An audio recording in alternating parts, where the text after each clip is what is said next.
for me? No, no, we're waiting for the. Okay.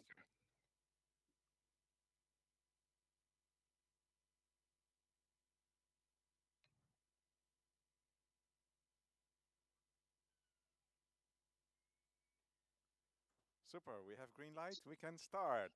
So, welcome everybody here to this second international symposium on continuous real-time biomolecular sensing.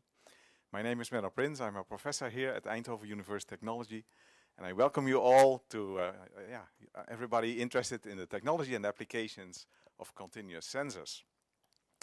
The symposium focuses on sensors for the monitoring, the measurement of molecules at low concentrations, micromolar and below, like hormones, pharmaceutical drugs, environmental pollutants, markers of inflammation, peptides, proteins, nucleic acids. And it's really difficult to measure those molecules continuously, and today you're going to see some very nice advances in this field. You can take a look. What are these measurement principles? Which molecules are being measured? At which concentrations and in which fluids? Are the sensors reversible? How fast do they respond? And how long can they operate continuously? How precisely can concentrations be measured? How are the sensors calibrated and to what accuracy does it lead? And then, very importantly, which applications will be served first and which ones will come later? Last year we organized the first symposium, and the intention was to give a broad overview of the field. We had nearly 100 in-person registrations and more than 1,000 people watching the live stream. Now in this second symposium, we focus on 4 affinity-based sensing principles: electrochemical atom-based sensing, molecular pendulum sensing, fluorescence-based sensing, and particle motion sensing.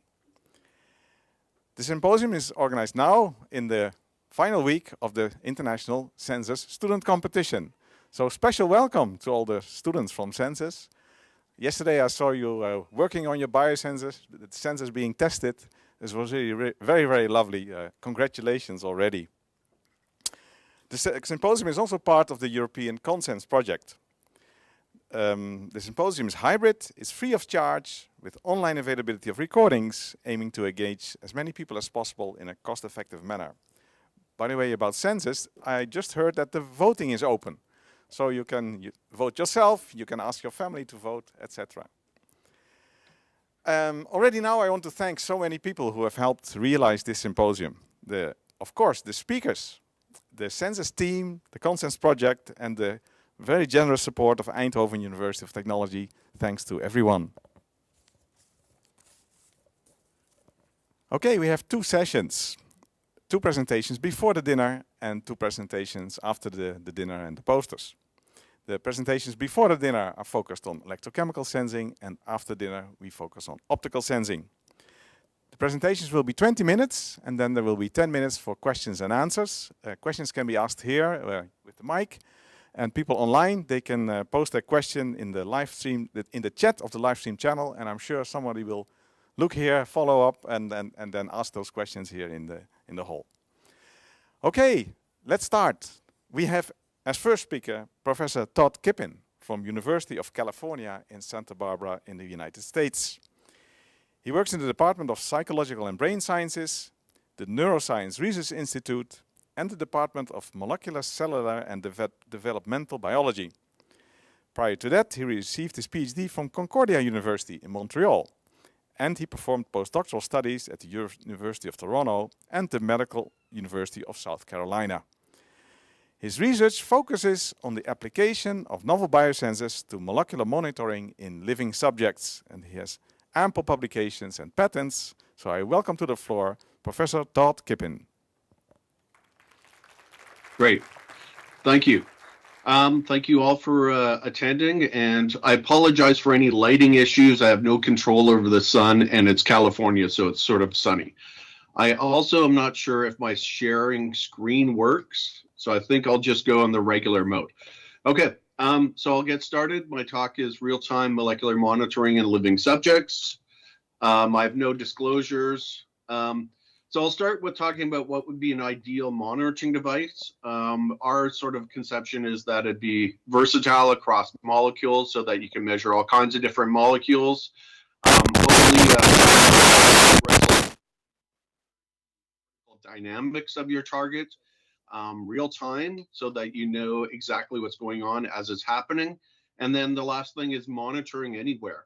So I'll mostly focus on blood measurements, but we'll talk quite a bit about skin measurements as well. Those are the ones we focused on. My real interest, or at least my longstanding interest, is measuring in the brain. I won't talk about that during this talk. So our approach to this is using what we call electrochemical aptamer-based biosensors, and I'll just jump straight into that. Aptamers are a well-established field on their own. They offer a versatile targeting mechanism, at least for our applications. And when I use the term aptamer, I use it to mean DNA sequences. These are non-genetic sequences, and they're really just artificial sequences that happen to bind to your target of interest. We often think of them as equivalent to a receptor-ligand interaction in biology. So essentially what happens is if the aptamer and your target come in contact, they sort of bind and often undergo conformation changes. Those conformation changes are actually really critical for our sensing technology, as I'll explain shortly.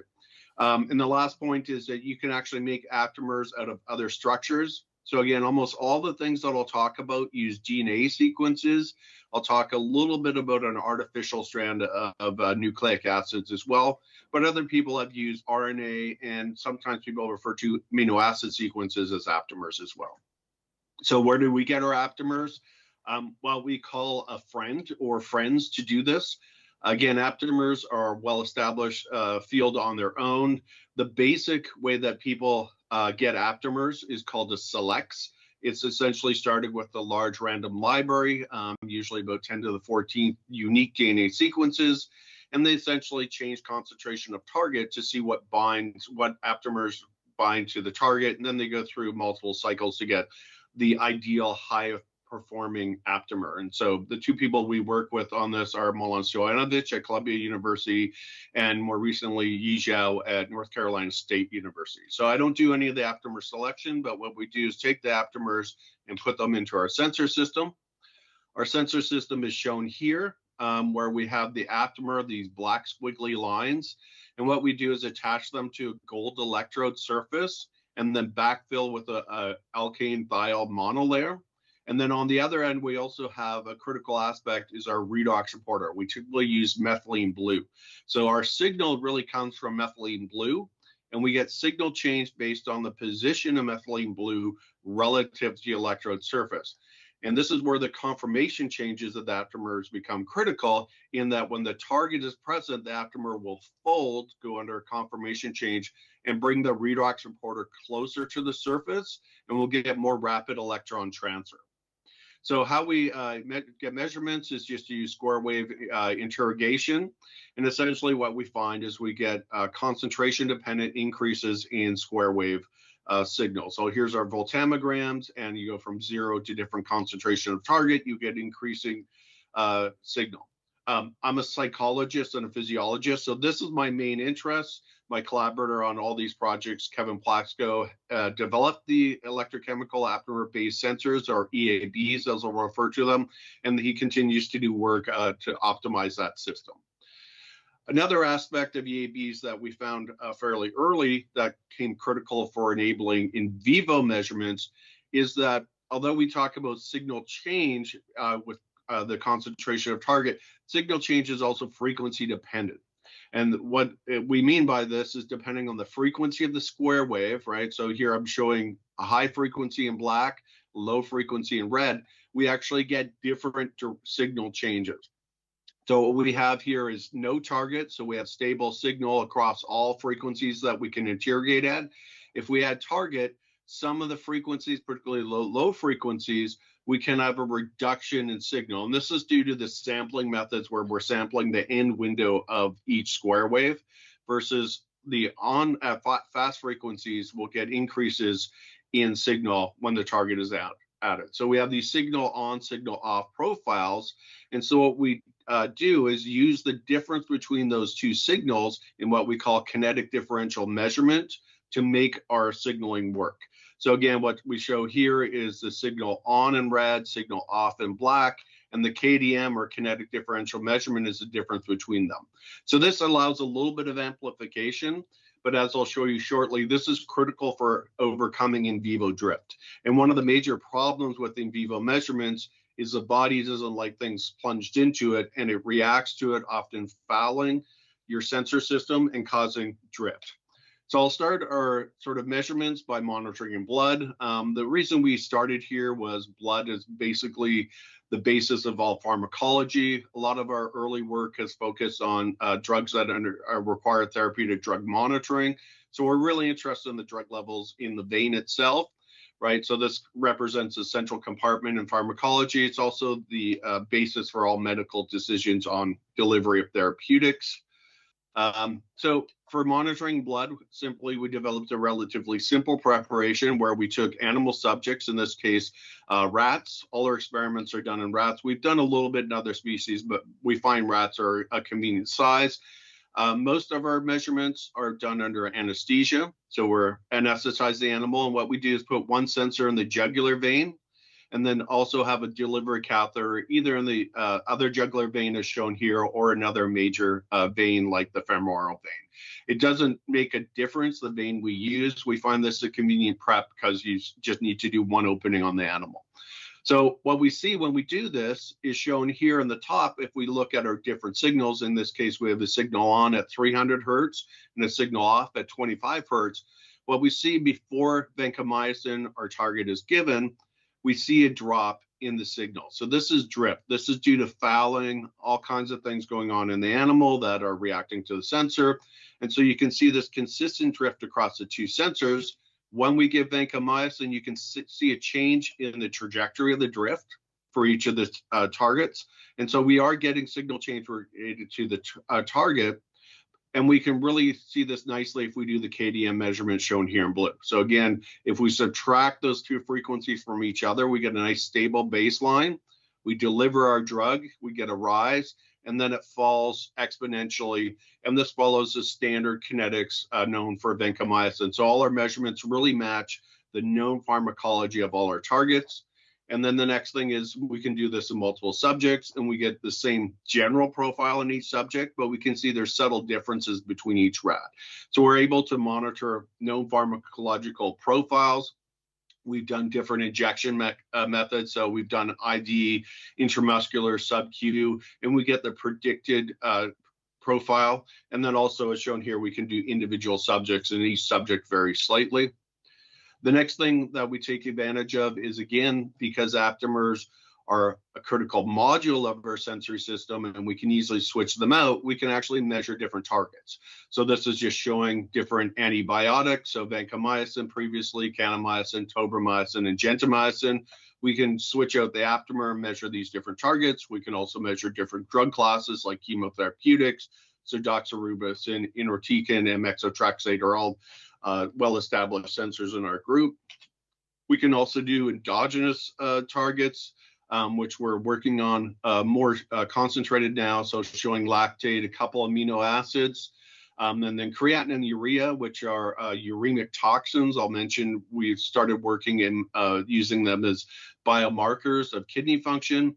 And then we've also started expanding to protein measurements here, showing C-reactive protein. So again, all of these are measured with aptamers in the AB platform, implanted in the vein of an animal, and then given an IV injection. So we've also measured the rest of these targets. So we're well over 20 different targets. So we've created sensors for, and clinically, other labs have now started taking on our sensors. So for instance, the vancomycin, the amino acid sensors, and doxorubicin have all been used by other groups and independently replicated all our work.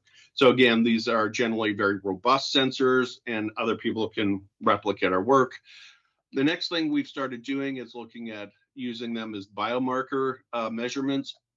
Here showing work we're conducting using a model of kidney failure, acute kidney injury. It's often modeled with renal vein ligation. So here's our healthy kidney in our animal. And if we ligate the vein, the kidney will change color. So this is really taking the kidney offline. And what we see is the increase of known uremic toxins or metabolic byproducts that increase in kidney failure. So creatinine increases after our renal tie-off, and creatinine is important because it's the main clinical marker for kidney function. So if you're under suspected kidney failure, what they'll do is come and take measurements of creatinine, but importantly, they only do it about once a day. So it serves as a lagging indicator of kidney function, largely because they are only sampling so sparsely. So with this, we can actually do about measurements every 10 seconds. We can also measure urea, shown here, also goes up when the kidney vein is tied off.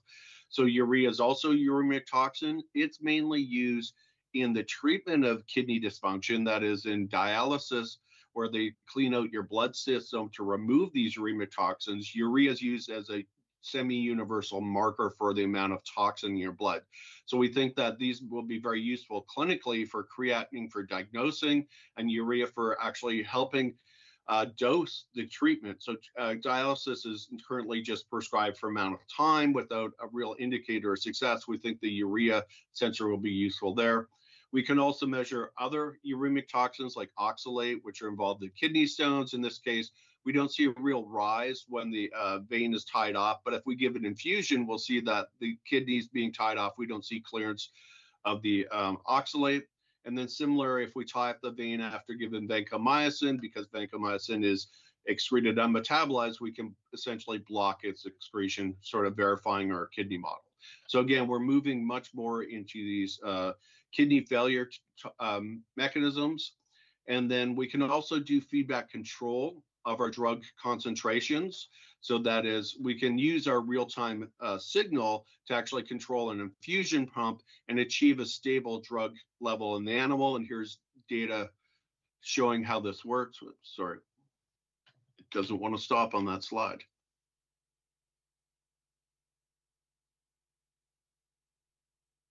Oh, I'll skip that. Oh, here we go. So again, we've done this for multiple targets, both vancomycin and tobramycin. So again, what we're doing is using the sensor signal, which is real time, and controlling the infusion to stabilize drug levels, which we think will really revolutionize therapeutic drug monitoring. We no longer will have to give a dose and predict the concentration. We can actually effectively control it. Next, we'll move to monitoring in other compartments. We'll focus on measurements in skin, largely because these are really convenient. And as a continuous glucose monitor technology for diabetes has shown, it's a very convenient and effective way of controlling disease states. So the first thing we want to do is understand the relation between the blood levels and the intradermal levels. We use subcutaneous placements for our sensors. So this is just showing the preparation. We have our same in-vein sensor, and we can implant one or more subcutaneous sensors, and we get different profiles. So again, here's vancomycin in the vein showing the same data as I've shown before, and two measurements in subcutaneous tissues where we get very similar measurements in the subcutaneous tissue, but distinct from the vein, which we predict because the drug is injected in the vein and has to distribute to their compartments. We can do this for other targets, so doxorubicin and methotrexate. So again, we've done quite a bit of work in this domain, and generally we find good correlation between critical measures, particularly area under the curve, that is a total drug exposure, correlates very highly, and then Cmax correlates fairly well for some of our targets. The disconnect between Cmax is largely in the temporal aspects, but they do vary in relation to each other. And then critically, these are our concentration control as shown on the bottom. If we control vein levels, shown in red, we stabilize those levels. We get the same stabilization in the subcutaneous tissue. Okay, so we find that we can, as predicted, get stabilization of doxorubicin transfer in both vein and subcutaneous. And in this case, they're extremely highly correlated together. We can also do this in awake animals. So we've developed set up for measurement in rats. We're just using wired sensors. We're not using Bluetooth. We're developing that currently. And we can inject vancomycin and then inject it again about 20 hours later and get the same profile. We can also do these measurements in primates. In this case, we use Kevin Plaxco. We didn't inject him with vancomycin because we care about his kidneys, but we had him drink a cocktail of phenylalanine and beer and use our phenylalanine sensor, and we can see this large increase in signal change. So again, it works across different target tissues, extending from our initial awake setups, we've moved to looking at artificial nucleotides, and this we use O-methoxy RNA, which is an artificial nucleotide backbone, and we are able to convert our tobramycin sensor from GNA to this artificial backbone, which we typically call XNA, and it works both for GNA and for RNA. It's as shown here in the blood, and this is published work. We've now done longer term measurements up to multiple days, and we can see that XNA is relatively stable across many days, whereas the DNA starts to degrade after about half a day and becomes very noisy. So again, the XNA allows these very stable baselines, and we can actually get consistent measurements for at least a week. In fact, we ran up to a week only because the rat decided he didn't want to be hooked to the device anymore and moved it. So this is 42,000 measurements made from the same sensor from the XNA version of our tobramycin sensor. So you can see at day 2 and day 3, we give injections of tobramycin, very similar signal. The final day, we had to give a lower dose because of our maximum cumulative dose we're allowed to give the animal, but we can see the sensor still responds. So again, this allows us to do very long-term measurements. So those are the last data I'll talk about. Future directions. I'm really interested in molecular transport, particularly to the central nervous system, and then also clinical implementation. So we've been working quite a bit with Neutromics. I don't have any part in the company. They've given me a couple research gifts, so not money for my pocket, but research for funds for my research. And we've recently completed a clinical trial with them using our sensors with a patch device that they've made. So that should be published soon. Basically, the data looks very similar to what we collect in rats. With that, I'll acknowledge all the people that did the work. So all the people shown here are students and postdocs that did work I talked about. And then my collaborators, Kevin Plaxco, who came up with the sensing strategy, Milan and you, who provide us with aptamers. Joao Hesbania, who does systems control, helps with our feedback control, and Wending Mirroring on our campus, who's helping with statistical design. So with that, I'll take any questions.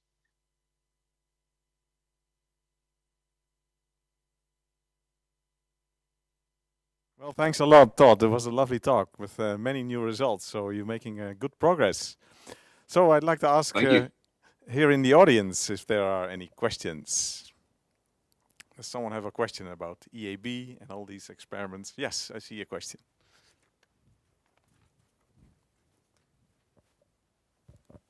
Hey, very nice talk. I love following your work. But I was always wondering, how do you choose the frequency for the square wave voltammetry? It's quite a technical question, but... Yeah, we determine it empirically. We used to just do the frequency map in vitro and then pick pairs and then apply it in vivo. But sometimes that fails. So when we first did it, we thought, oh, all frequencies should drift the same because they should be subject to the same fouling by the body. But that turns out not to be true. So you have to empirically find the right frequency pair. So now generally once we've developed a sensor in vitro, we'll put in animals and then do frequency maps in the animal and then find the frequency pair that drifts the best together. Okay, can I ask you a follow-up question? There's no magic way of knowing. You have to test it. Yeah. Okay. I was wondering if there's a limit to the KDM. Also for big proteins, for example, is there a limit to the concept, or for longer aptamers? We generally use aptamers roughly around 30 to 40 nucleotide pairs. So we haven't really done really long aptamers. So I can't really answer questions about aptamer structure beyond what we've done. It does seem to work with our protein targets. So again, I showed C-reactive protein. We also have platelet-derived growth factors and transubab, a monoclonal chemotherapeutic. They seem to be amenable to KDM as well. Okay, because I'm currently struggling with the big protein. But thanks a lot. Okay. Well, I'm happy to talk to you offline and maybe we can provide some advice. Okay. Yes. I'll stop sharing. Oh. Thank you for your interesting talk. I was wondering, how exactly do you sample? You say, yeah, we just stick in the sensor, but how does the sampling work? How does the sample arrive in your sensor? Is there any filtering? So we have done some filtering. All the data I'm showing is unfiltered. That's just the sensor placed in the vein or in the subcutaneous tissue. So we don't use hydrogels. We have used microporous membranes before. They didn't seem to really help a lot on the fouling, so we discarded them. So like the XNA is working with the naked sensor for up to a week. So the sensor, the aptamer, is just right in contact with everything that's in the vein? Yes. Okay, thank you. Maybe a question from my side. So you are reporting absolute concentrations of your molecules. So how do you calibrate the sensors? So we calibrate them in vitro. For exogenous targets, it's fairly easy because we always know it's 0 at the start. For the endogenous ones, we usually will do a mixed calibration. And by that, I mean, we'll sort of start our calibration. We'll do a calibration in buffer and then do a calibration in blood and then mix the buffer and blood. So this is reported in our phenylalanine paper, where we find the point where the 2 calibrations meet, and then we get a full calibration. Okay, thanks. Any questions online? No? Any questions here in the audience? Yes, I see another question.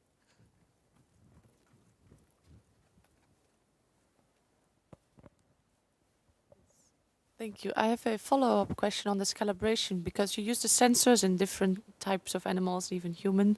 Do you calibrate it for each different individual animal, or is there one calibration strategy for all? Because there can be differences in blood, right, between different animals. Yeah. So for the endogenous targets, we do see different baseline levels, which we believe reflect the different target levels. We do use a little bit of external validation, but to be honest, external validation is often not great. And it's hard to get any of the dynamics. So we use ELISAs or the ISTAT for the kidney-related markers. But our experience with those is they're accurate enough for clinical use, which that is within 20% error, but they're not fantastic measurement aspects. We've done mass spec validation, which I have more confidence in. We've done that for a couple of our early studies, particularly with tobramycin. Okay, thank you. So that's how we know that we're on the same ballpark as what other measurement strategies have. But yeah, calibration is always a challenge. Yes, another question. Yes, so there is a question from one of our online watchers. So Daniela Flamino asks about the method used for the reversibility of the aptamer to work continuously. Okay, yeah, they're spontaneously reversing, and actually, I should have left my slides up because I have a slide showing that. Can you see my slides? Yes, we see the slide. Okay, so they're self-regenerating because they don't covalently bond. They just, they work like, I like the example of neurotransmitter receptor. They just have allosteric interactions where it comes and binds and dissociates. We see that the sensors rapidly bind to it. So here we're looking at our procaine sensor. I didn't talk about this one. It's one we use for in-brain sensing. If we add procaine, we get a rapid change in signal. If we remove the procaine, return it to PBS, we get a drop. In this case, we're moving it from solution to solution. For our C-reactive protein, we've done a slightly different strategy where we've added CRP, and you can see an increase. And then we've just diluted the sample without removing it. You can see it drops very quickly. So by nature, these sensors are self-renewing or self-regenerated because the aptamer will dissociate from the target.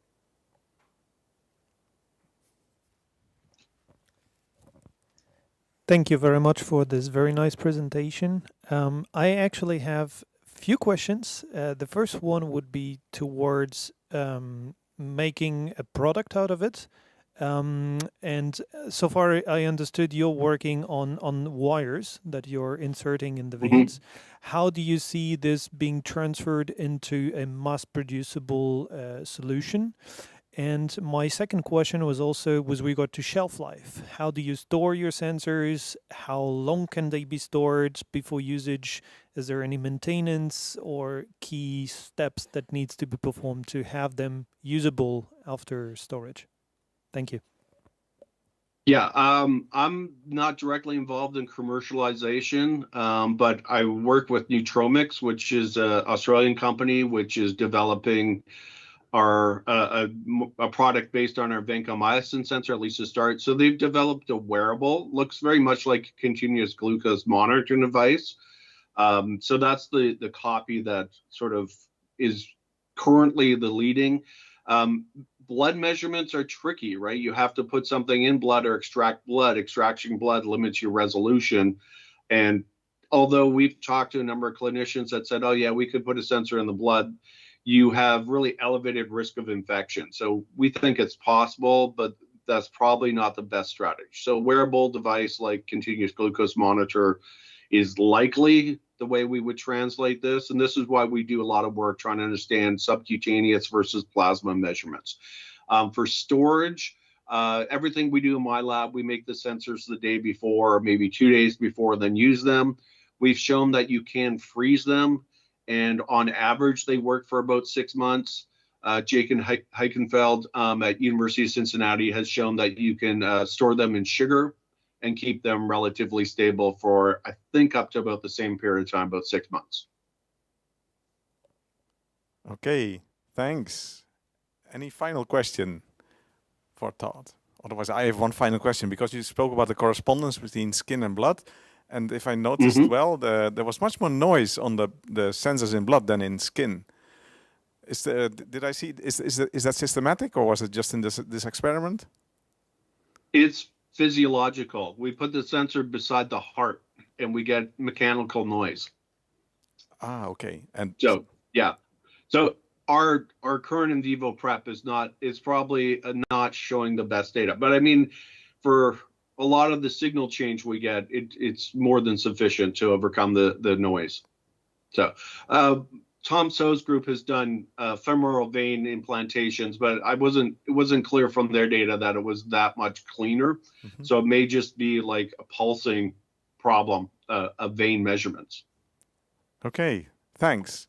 Then I think I would like to conclude here the Q&A session. Todd, super thanks for this great talk and the very clear question and answers. So I would like to ask everybody to applaud. Great, thank you all. And now we give the floor to Hossein Zargartalebi. He's a postdoctoral fellow in the Department of Biomedical Engineering at Northwestern University near Chicago. He earned his PhD in mechanical engineering from the University of Calgary in 2022, followed by a postdoctoral fellowship in pharmaceutical sciences at the University of Toronto. His research centers on the electrochemical sensing of proteins and small molecules. He has developed continuous electrochemical sensors, micro devices for biofluid sampling, and integrated these for the continuous monitoring of proteins and small molecules. And I would like to ask Hossein to take the floor. Yeah, so thank you so much. Can you hear me well?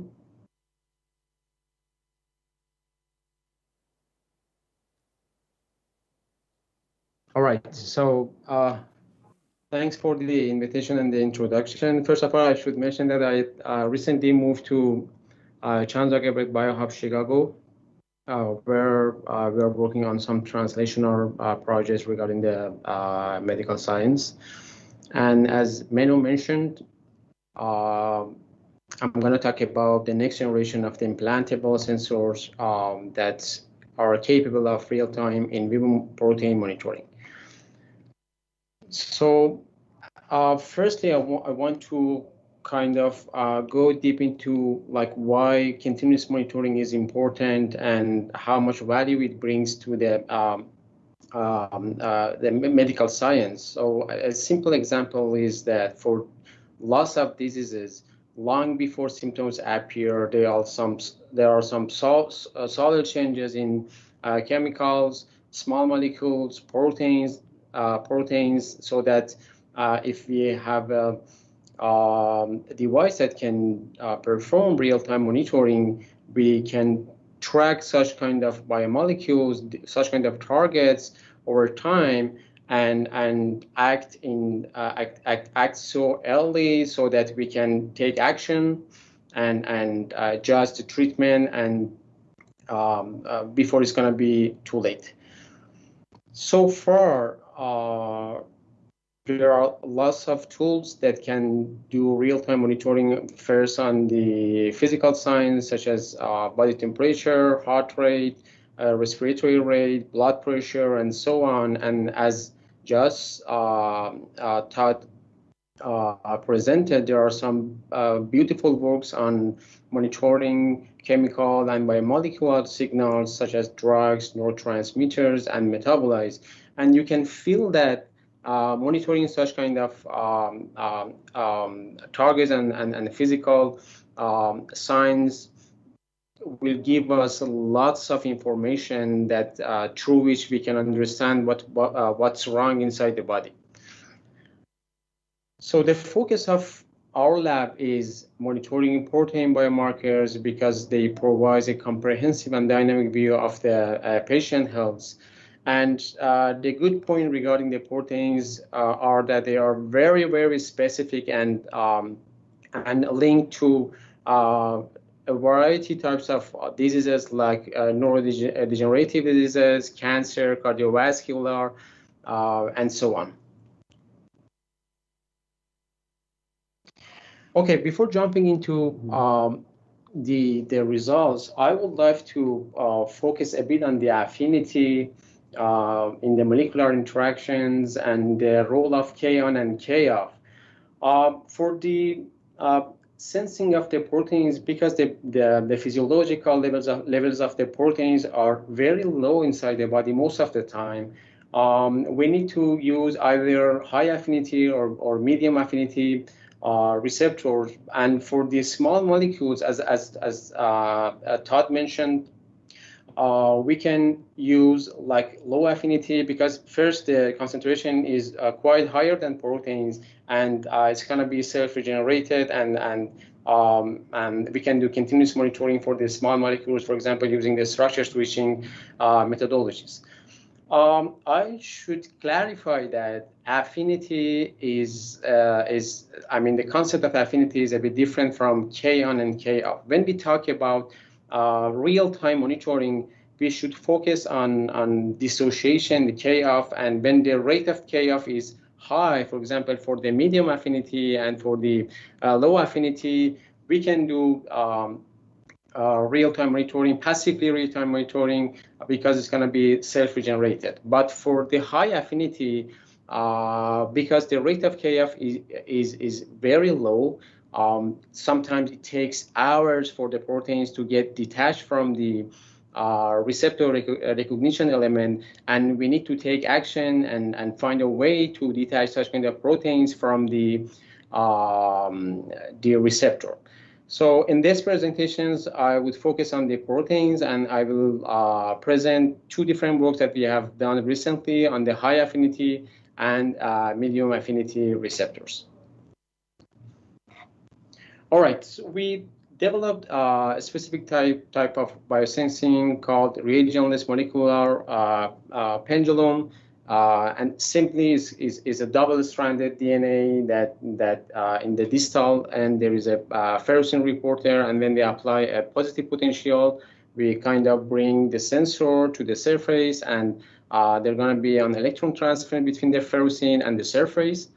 And the rate of electron transfer is going to be different when we are in bound and when we are in unbound states, as you see here in the chronon parametry. And based on this difference, we can find out the concentration of the protein without any external reagent.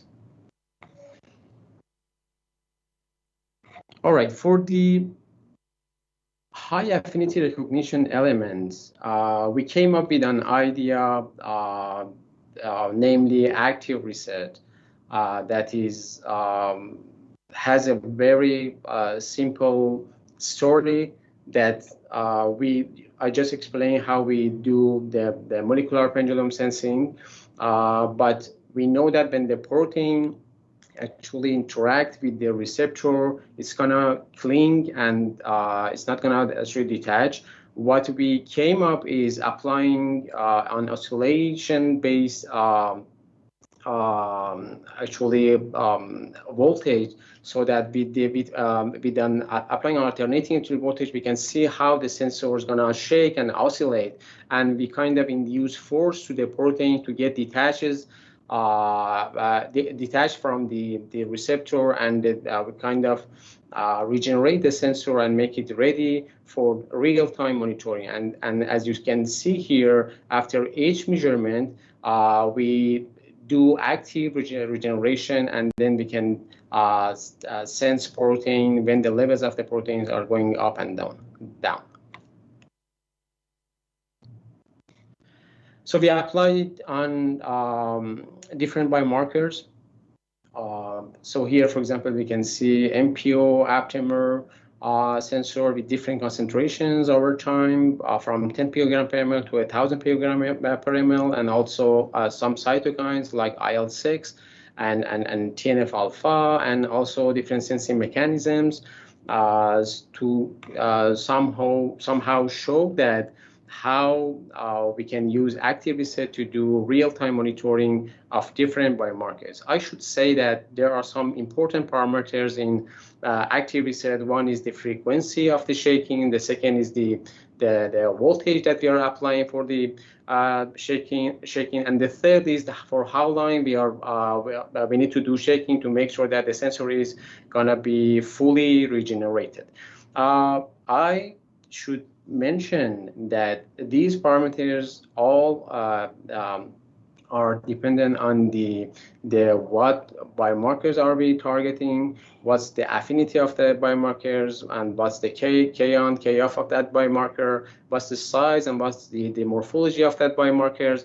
And if we can find the proper frequency, proper voltage, and proper parameters over there, I would say that this methodology can be kind of universal. So we to do the in vivo measurement, we designed and developed a hollow microneedle, and we integrated the counter electrode, reference electrode, and the working electrodes inside that microneedle. And we here you can see the images of the microneedle, the 3D printed with the nanoscribe 3D printer, which is with very high accuracy. And we integrate insert the microneedle inside the skin, and we sample ISF from the dermis layer of the skin, and the ISF gonna be, the sensor gonna be exposed to ISF so that they can do real-time monitoring of whatever target biomarkers we are looking for. And we have done some molecular dynamic simulations. We have done some actually fluid dynamic simulations to make sure that the sensing mechanism and the active reset is okay, and also the microneedle is capable of sampling ISF in the dermis layer using the capillary force. I won't go through the details of all the simulation for the sake of time.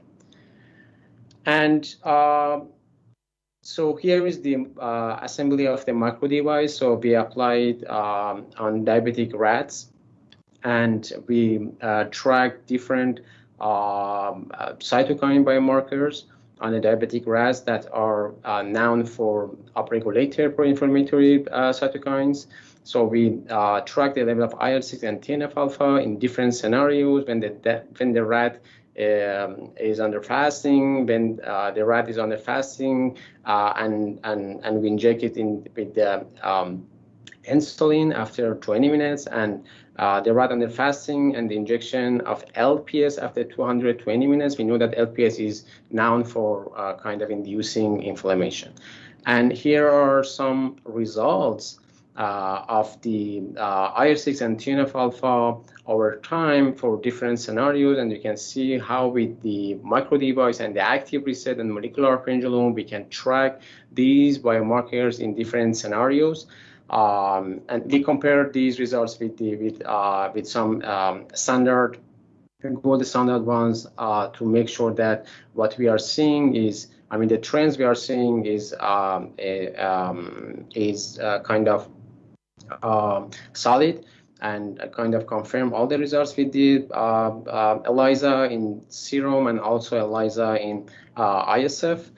And after this work, we moved on and started working on the receptors with the medium affinity.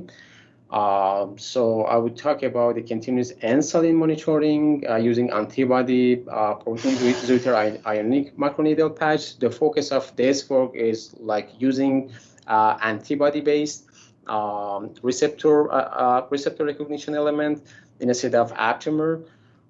So to do so, we first use Zwitter ionic patch.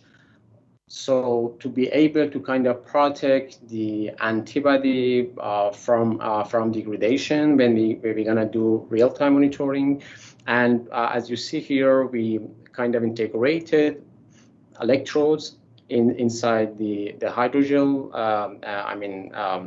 Zwitter ionic patch, and then we insert it over here into the skin, and through the diffusion, the biomolecules, the target biomolecules here, insulin, can get into the hydrogel, and we can do real-time monitoring using molecular pendulum.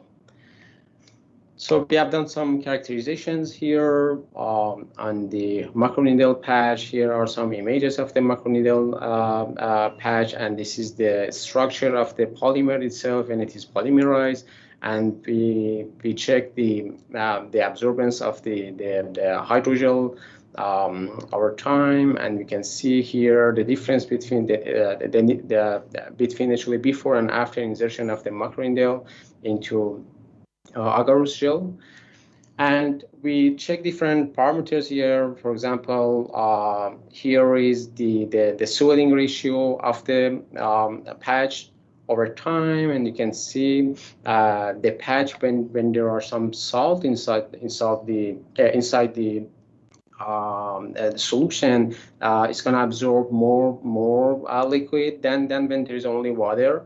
And also we check the hydrolysis, the percentage of hydrolysis versus actually swelling and insulin desorption. And you can see here over time how much volume of the ISF can be extracted when we use Zwitter ionic hydrogel over time. And we compared the plasma insulin and ISF insulin using ELISA for both of them to see how they are related to each other. And again, going back to the affinity point, here are some BLI results of the insulin. Sensor for the insulin. We know that in the body there are different types of insulin: hexamer and monomer and dimer. Hexamer is kind of inactive one, and we have also active insulin, which are mostly in the form of monomer and dimer. And I would say that the concentration of the monomer and dimer are much more than hexamer inside the body. And you can see on the BLI results that how actually the association, the dissociation is fast. I mean, it's like in the medium range, it's medium affinity, so that we can use passive continuous monitoring for specifically this system. And here are some results. So we applied on diabetic rats, and we injected insulin in different rates and compared the results in ISF and plasma. our time for about 2 hours in different scenarios. And so in summary, I should say that for the active reset that we use for the high affinity receptors, we develop a platform that can be used for address the challenge of the slow dissociation kinetics in affinity-based receptors, and the platform is kind of universal, can be used for different biomarkers with different affinities and different morphologies, and also for the medium affinity ones, we use antibody protecting zwitterionic needle patch for the kind of protecting antibody from degradation, and we applied on type 1 diabetic rat and did the measurement for 2 hours. And so there were a lot of characterization that I didn't mention here, but I can explain more if you have any questions. With that, I would like to thank you all for listening, and I would like to take your questions.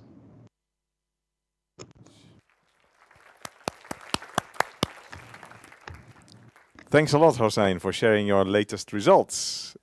Any questions here in the audience or online?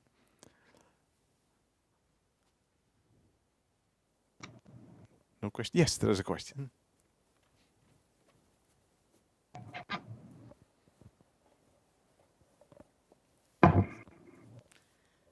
Thank you for a nice talk and a good overview of your work. I have a bit of the conceptual question, maybe, because most of electrochemical research uses methylene blue, and I saw that you are using a different one. So I was just wondering why, and what are the advantages or disadvantages? That's a perfect question. So the point is, for the sensing mechanism that we are using, we couldn't use the methylene blue because the oxidation potential of the methylene blue is a negative range. So we are working with DNA, and we have to apply kind of positive potential to be able to bring sensor to the electrode surface and also oxidize the reporter. So we kind of have to use ferrocene because the potential oxidation potential for the ferrocene is around 400 millivolt, a bit less.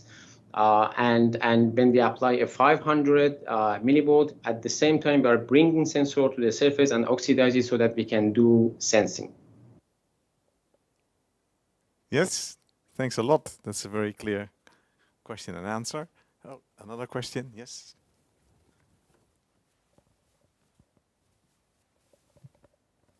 Yes, thank you. Very nice overview. I have a question about the alternating current that you apply to create this active reset. So I can imagine that it's quite some tuning, that it should not be too slow and not too fast. But I was also wondering, so if you could elaborate a bit more on that, and also if you have different binders, because I saw also some work with the nanobody.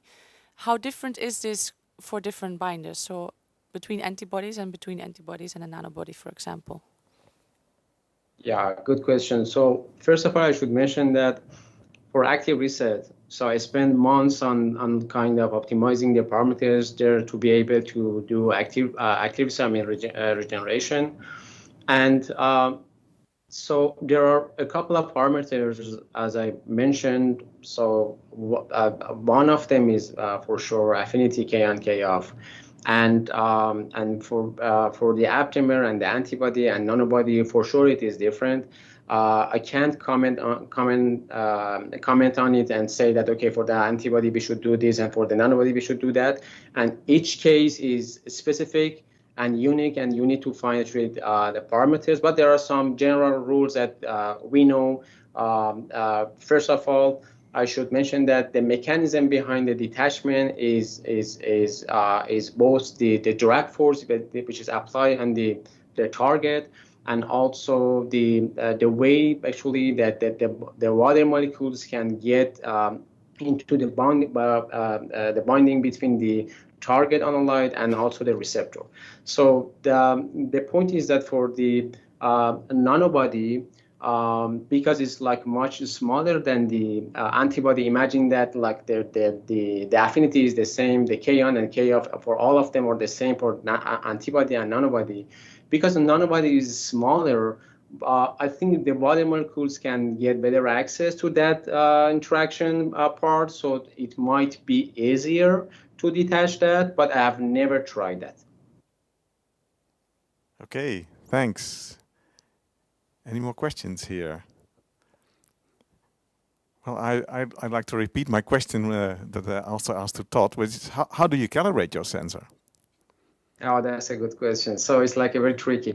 So the point is, we came up with a way to kind of mimic ISF in vitro. Like we purchased the simulated ISF, and I tried to kind of add some reagents to that to be able to kind of mimic the real ISF, like increasing the viscosity a bit, because viscosity plays an important role in the molecular pendulum and active reset and everything.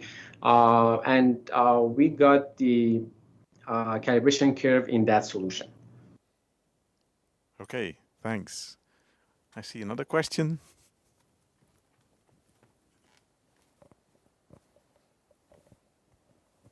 Hi, thank you for your talk. I had a question regarding long-term stability.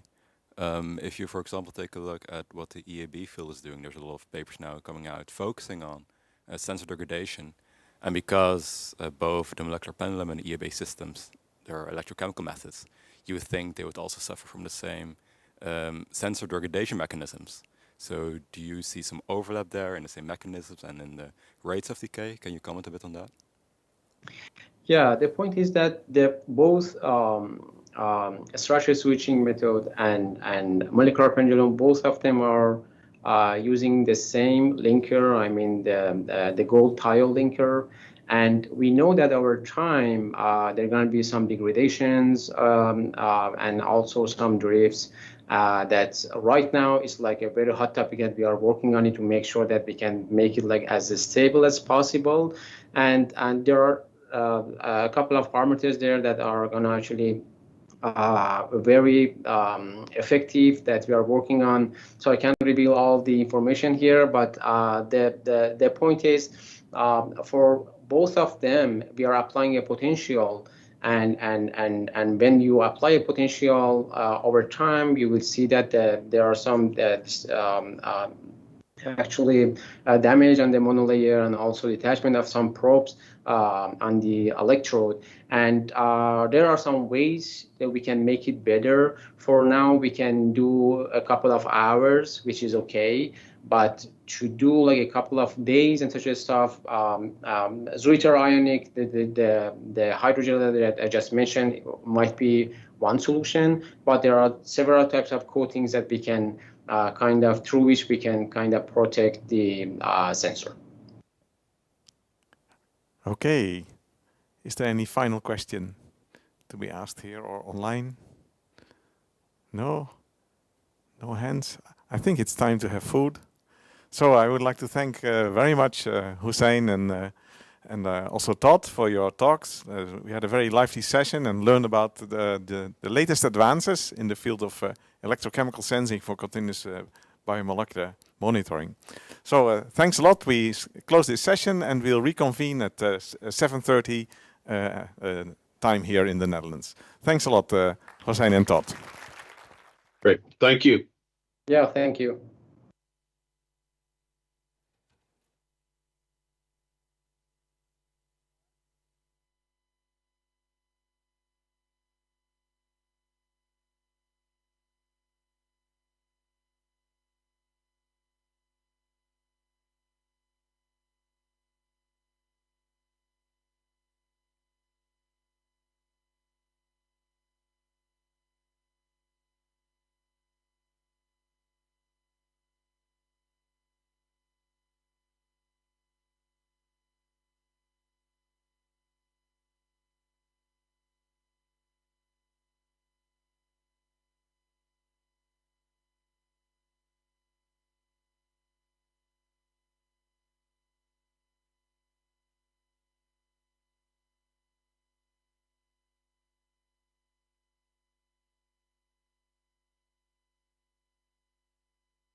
Good evening, everybody here present. Maybe also good morning or good afternoon for the people online.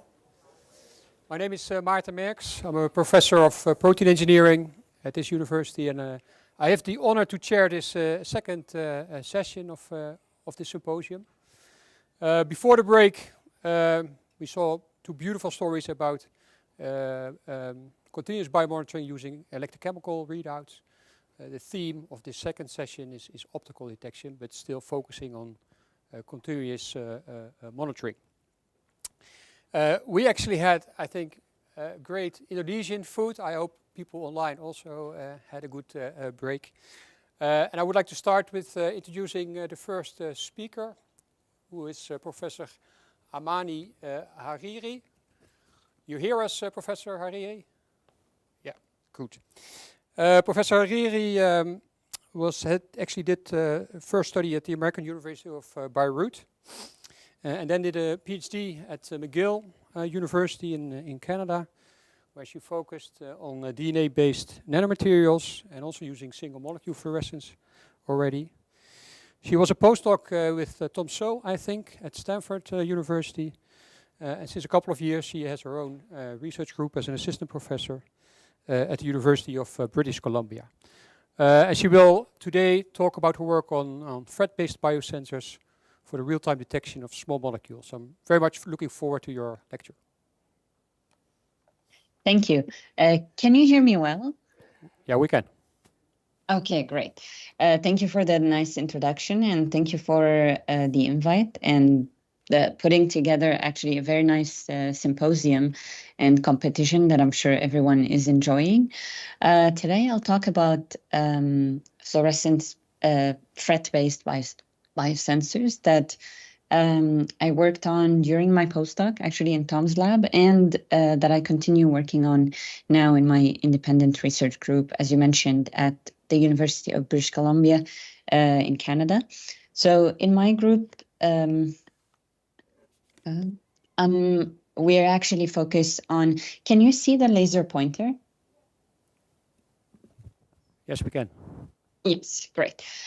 So in my group, we use DNA as a material, and more particularly, in this case, like aptamer, DNA aptamer switches that we use as a building block to make functional nanosystems for precision medicine. So we have the fundamental aspect in the lab. So we do zoom in onto the structure and the mechanism of these switches, but we also have the applied side. So we try to incorporate them into capsules for targeted delivery. And for this, importantly for this symposium, we integrate them also in miniaturized devices to make real-time sensors to measure molecules in complex media. And in particular, in my group, we're focused on measuring things in the brain. So we want to measure different neuromodulators, different molecules, including serotonin, dopamine, and norepinephrine, among others. And we want to do that by using a tool that has been used already by neuroscientists and well established to be incorporated into a live brain, and that's a fiber optic. So they used it to relay light actually and control the firing of neurons, but we want to use it to measure the chemistry of the brain. So we want to attach switches onto the tip of the fiber and be able to measure different molecules simultaneously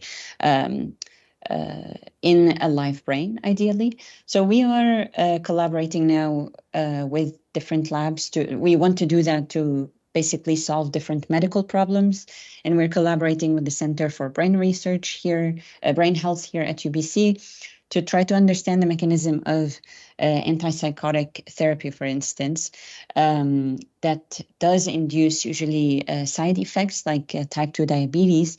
So we do need to measure simultaneously glucose and catecholamines to be able to understand why do these therapies induce these kind of side effects.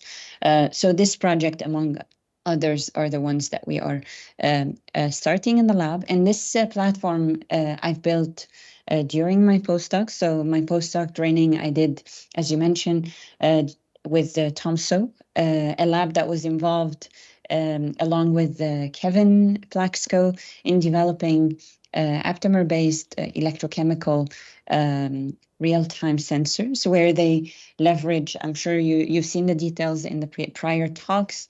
So in this case, you leverage aptamers and the structure switching behavior of aptamers to measure drugs in live animals and control their concentration. So then you're able to measure in real time doxorubicin in blood, in other complex media with high specificity and sensitivity.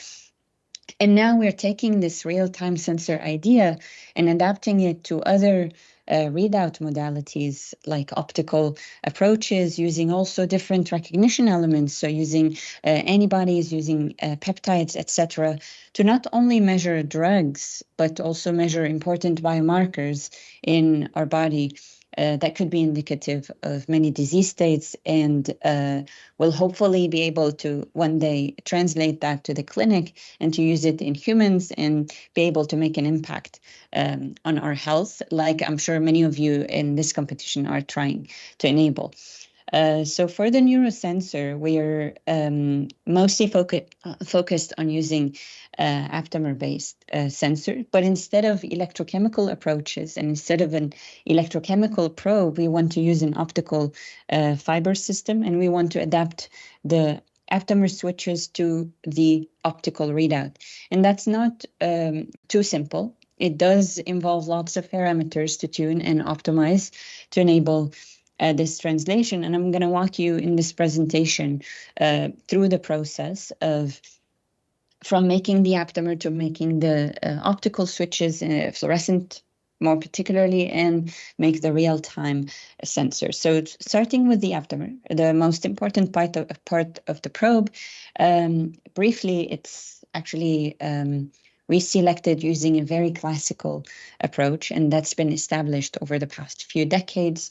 SELEX, systematic evolution of ligand by exponential enrichment. So people have used this method to select aptamers and have done many iterations to increase the throughput, to reduce the time and the cost that it takes to generate an aptamer. So I'm just like mentioning here a few. There are tons of iterations in the literature, but they all have basically the same foundation as SELEX. You start with the pool of DNA that you challenge with a labeled target, and then you sort through the high affinity aptamers, aptamer particles in this case for the particle display method, and then you sequence, and then you repeat this process until you can converge towards a best binder. So an aptamer that can bind selectively, specifically to the target of interest. And that, I hate to break it, but this is only the beginning. That's not the end. So this is the beginning of the problems. Now you have the aptamer that binds really well to your target. You need to make a real-time signaling switch. So you need to make this aptamer switch and give you a signal upon switching. And that involves different elements. The most importantly, the conformational rearrangement and the reporter. And that these two added to the aptamer will enable you to see a signal after the target binds. Now, the conformational rearrangement could be inherent to the aptamer. So you could select an aptamer that inherently structures switch, but so in a non-scientific term, I'd say you'll be lucky and you'll get an aptamer that structure switches, but you will not always obviously be lucky. You have to incorporate, you can either incorporate actually this structure switching behavior in the design of your library, and that's what Capture SELEX, this iteration of SELEX did, and they did it very nicely for many aptamers. And you can also post-engineer the structure switching behavior. So after you select the aptamer, you can do some competition-based assays, add linkers and anchors to be able to generate a switch. And then after that, you could add a reporter accordingly to generate the signal. So for ECAM sensors, they added a redox reporter, and upon binding to the target, this redox gets very close to the surface, and you have a more efficient electron transfer. So that's how the readout modality is for ECAM, and it's not the same for every readout modality. For fluorescent-based sensors, we don't involve the surface, so we rely on the distance change between a fluorophore donor and a fluorophore acceptor instead of a surface and a redox label. So we use basically FRET, Forster resonance energy transfer. So to give you a simple example and put it really simply, in the absence of the target, the distance in this case between your donor and acceptor is really close. It's within 10 nanometer, and you have energy transfer from the donor to the acceptor, and the photon will be emitted from your acceptor fluorophore. Now, upon binding to the target, this distance changes and hopefully gets beyond 5 or 10 nanometer. And then you have a less efficient energy transfer, and then your photon will be emitted from the donor dye. Now, in the next examples that I'll present, we mostly use what we call, instead of a fluorophore acceptor, we use a dark acceptor. So it takes the energy from the donor when it's in close proximity, and it dumps it through non-radiative pathways. So then you have a quenched signal in the absence of the target, and you have an emission of a photon when the quencher is farther away upon binding to the target of interest. So this is what we use to actually generate an optical fluorescent switch. And we use different strategies, either based on capture Silex or post-engineer a switching behavior using competition assays by adding a linker and its displacement strand to form a beacon, and then label it with what I mentioned, a fluorophore and a quencher. So you form a quenched beacon in the absence of the target, and upon binding to the target, you displace the quencher, you make it farther away from you have it farther away from your fluorophore, and you get a signal. And you can test that with ATP, like as a positive control. This is a very resilient aptamer. So you could do that with ATP, and you see that we have an increasing fluorescent signal upon adding more and more ATP. So we are really shifting from a quenched beacon to an open beacon upon binding to the target of interest. And this particular switch has multiple knobs. It doesn't only switch, but you could also tune the affinity and the kinetics of the aptamer to adapt it to the concentration range that you want to measure for the application that you have, or the kinetics that you'd like to have for your particular application. So we can tune these two knobs and get a higher affinity or a much faster ATP aptamer in this case.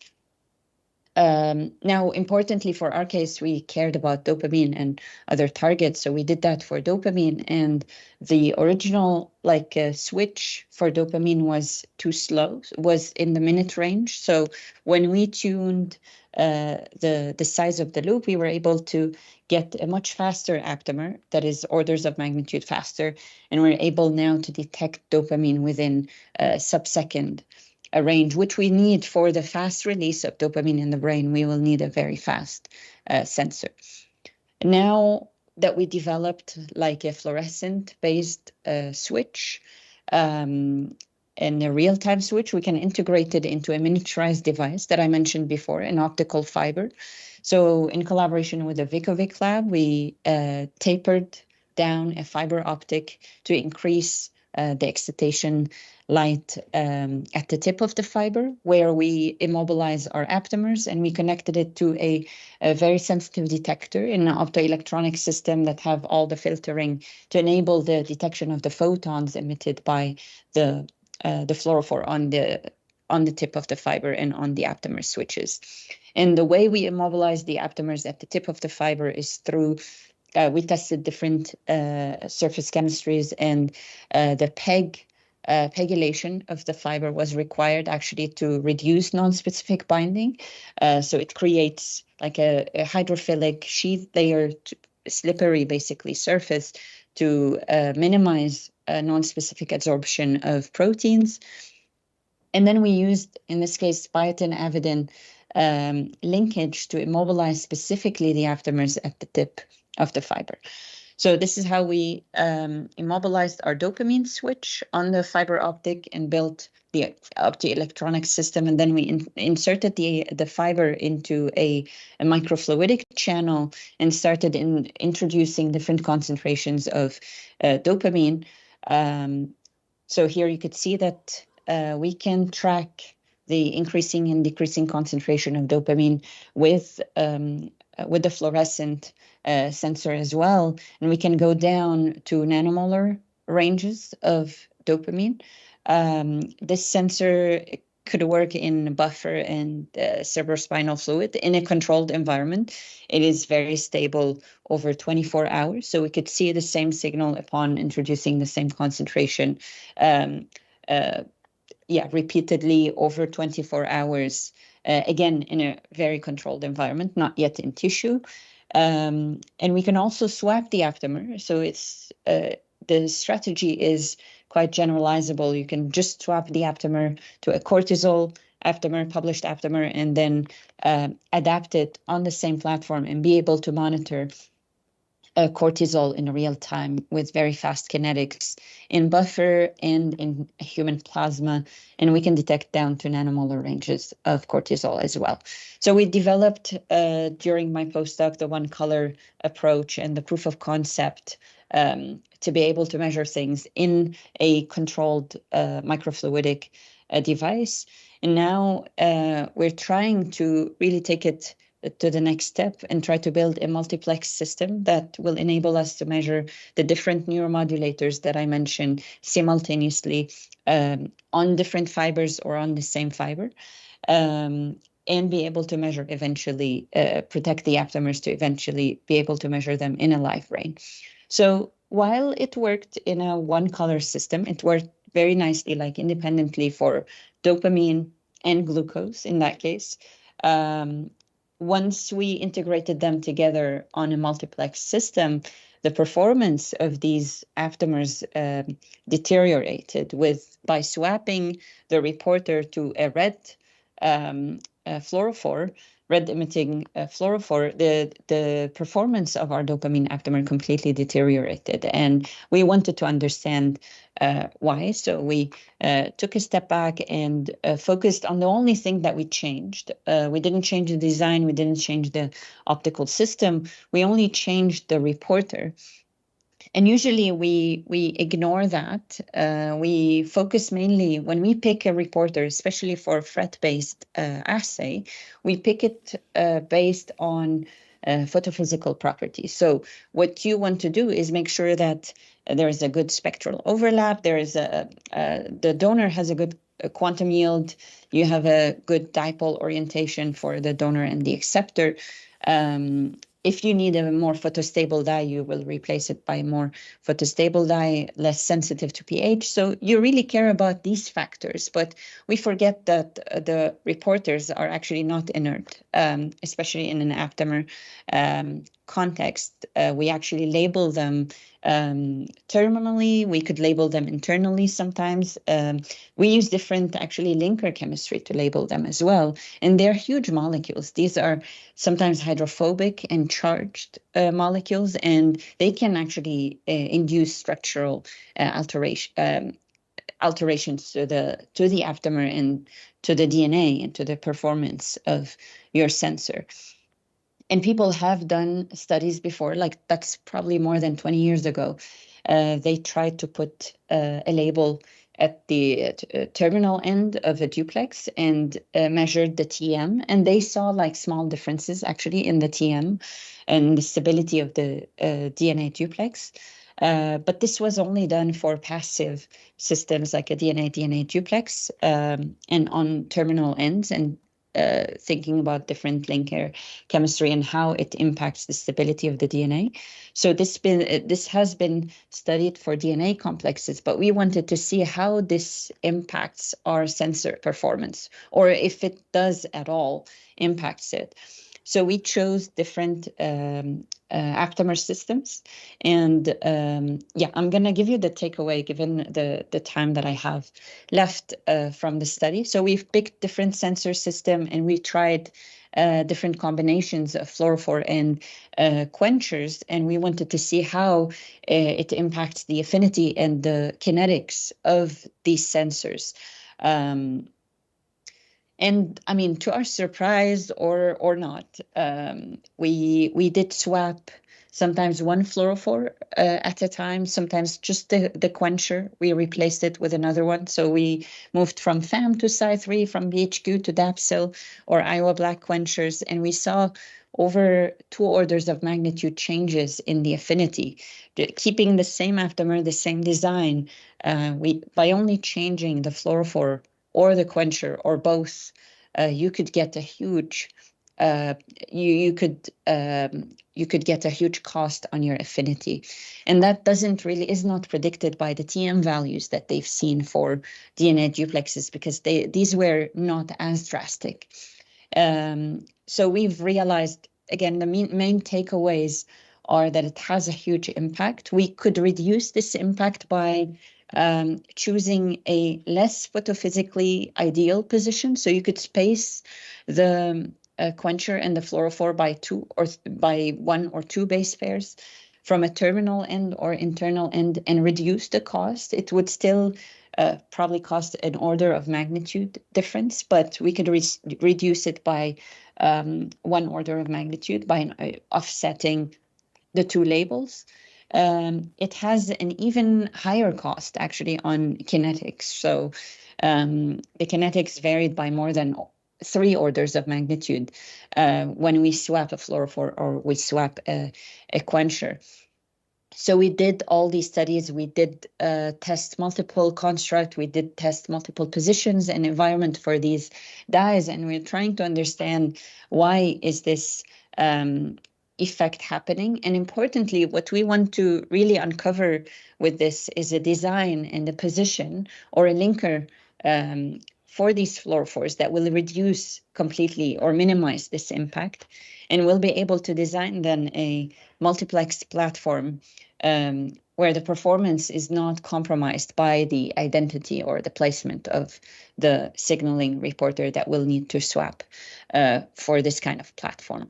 And of course, we're not only improving that part. There are lots of things to improve in this case. We are improving the fiber optic system to be able to insert that and have the aptamer protected in tissue. Yeah, along with multiple other projects more on the capsule and targeted delivery level. So I hope I didn't go too quick. On that end, I'd like to thank first my postdoc lab and supervisor who enabled my training in this field and enabled me to actually build this platform and use it in my lab now. And of course, my lab now at UBC that started 2 years ago almost, and we've been building it and getting some results now with Albert, Conrad, and Mimansa, who did most of the work towards the end of the talk, and of course the funding agency and yeah, you guys. So thank you, and I'll be happy to answer any question.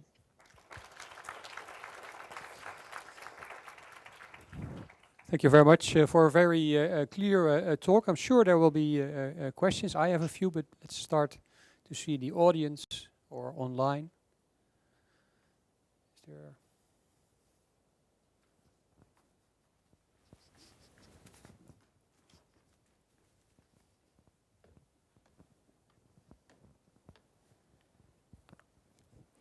Hi, thank you so much for your really interesting talk. I was wondering, are your aptamers immobilized on your probe already? So you mean on the fiber? Exactly. Are they immobilized? Yes, the goal is to immobilize them, but when we did the study, so this study is done in solution. Exactly. So then does that not add another layer of complexity afterwards of changing the affinity and such?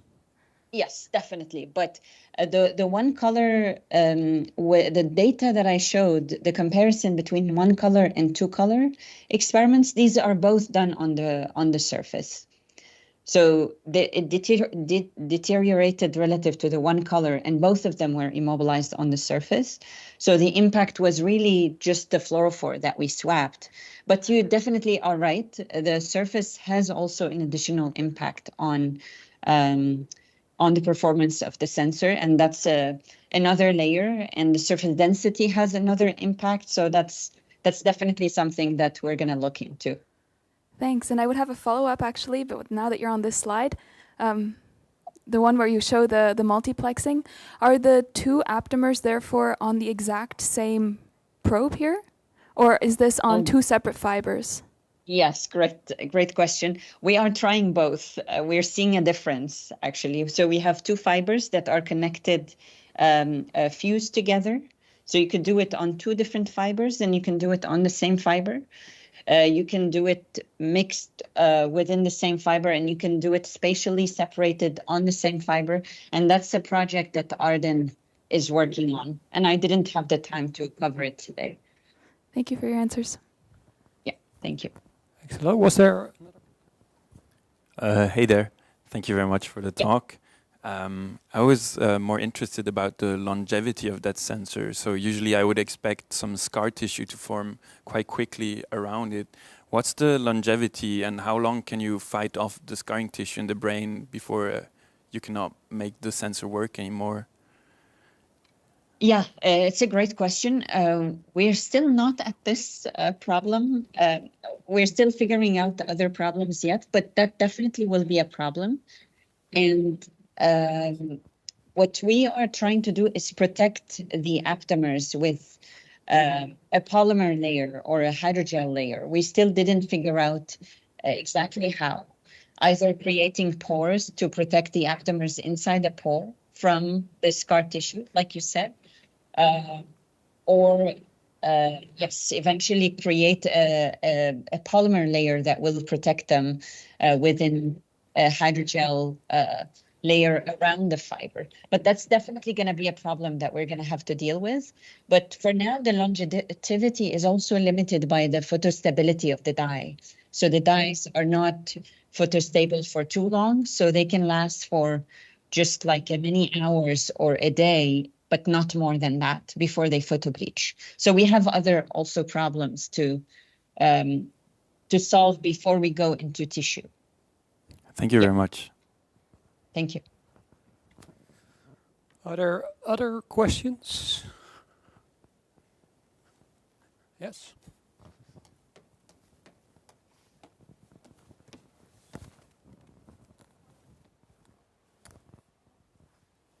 Good evening. Thank you very much for your presentation. I was really blown away by this whole technology that you're developing.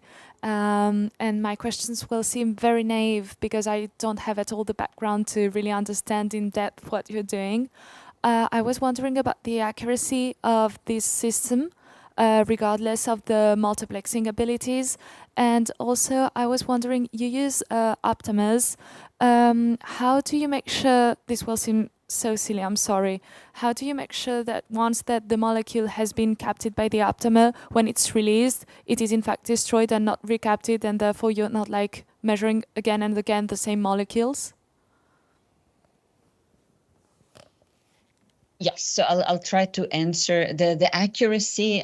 Again, I'm not sure I understood well, but let me know if it will be clear. I understood your question for multiplexing. How are we sure that we're detecting the molecule of interest? Like if it's accurate enough, if it's detecting glucose and dopamine or other molecules in our complex media. And that's this is a fair question, but what we rely on is multiple controls that we run in the same medium of the brain. So we try to run it in cerebrospinal fluid and try to run controls without glucose or depleted from either of the two dopamine or glucose, and try to see if we have a signal coming from other molecules. I'm not sure if I understood your question correctly, but that's how I understood it. And the aptamers also go through lots of negative and positive controls where you test for their selectivity and specificity in the different medias that they're selected in. So these aptamers have been published before and have already been tested for specificity towards targets that have a similar structure. So these tests have been done, but again, as I mentioned, in tissue, we don't know whether they'll operate as well and whether they will bind to other proteins or things that will be floating around. So that we'll have to run lots of controls to be able to say for sure that this is a signal coming from dopamine or from serotonin or other targets. The second question is, so I think it's just like the scale of the sensor, you probably don't realize it. It's a miniaturized sensor. The surface area, if I can show you on one of the plot, it's probably like what we insert or we will insert in a brain is up to like 100 micron of a 10 micron fiber tip, and the aptamers are spaced one from another, and we can control the surface density.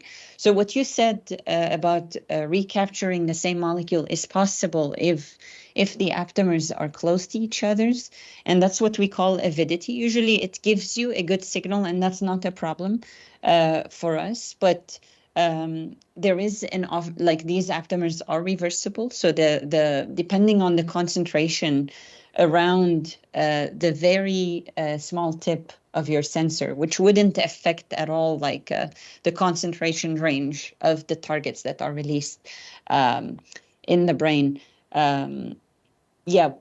We're hoping that it will be always in equilibrium with whatever is in solution, and that's what we tested it to do. I'm not sure if I understood well your question, but I'm hoping that I answered.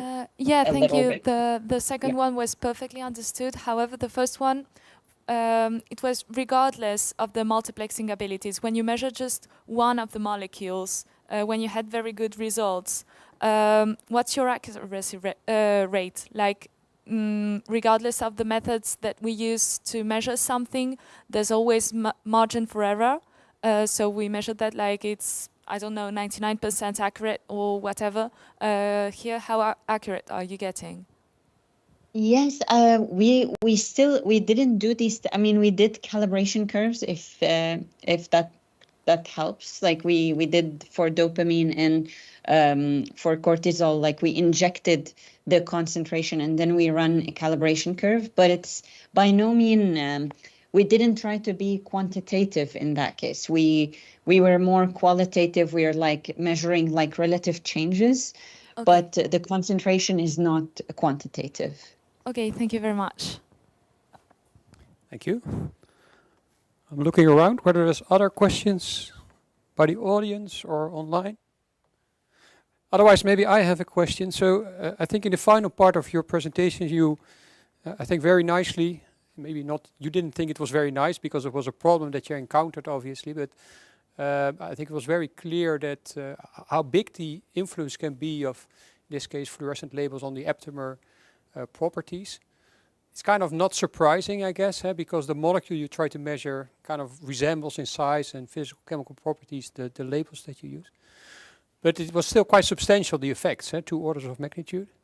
And you mentioned one approach might be to find a position in your aptamer which are less prone to this effect, but that might still be challenging and depending on the specific aptamer. Yes. So I was wondering, and I don't know whether people already did that, you introduced Celix as a technology and different kinds of Celix. You can also imagine that you actually already include your, at least one of your dyes or your quencher in the selection process. Is that something that has been done or is being considered?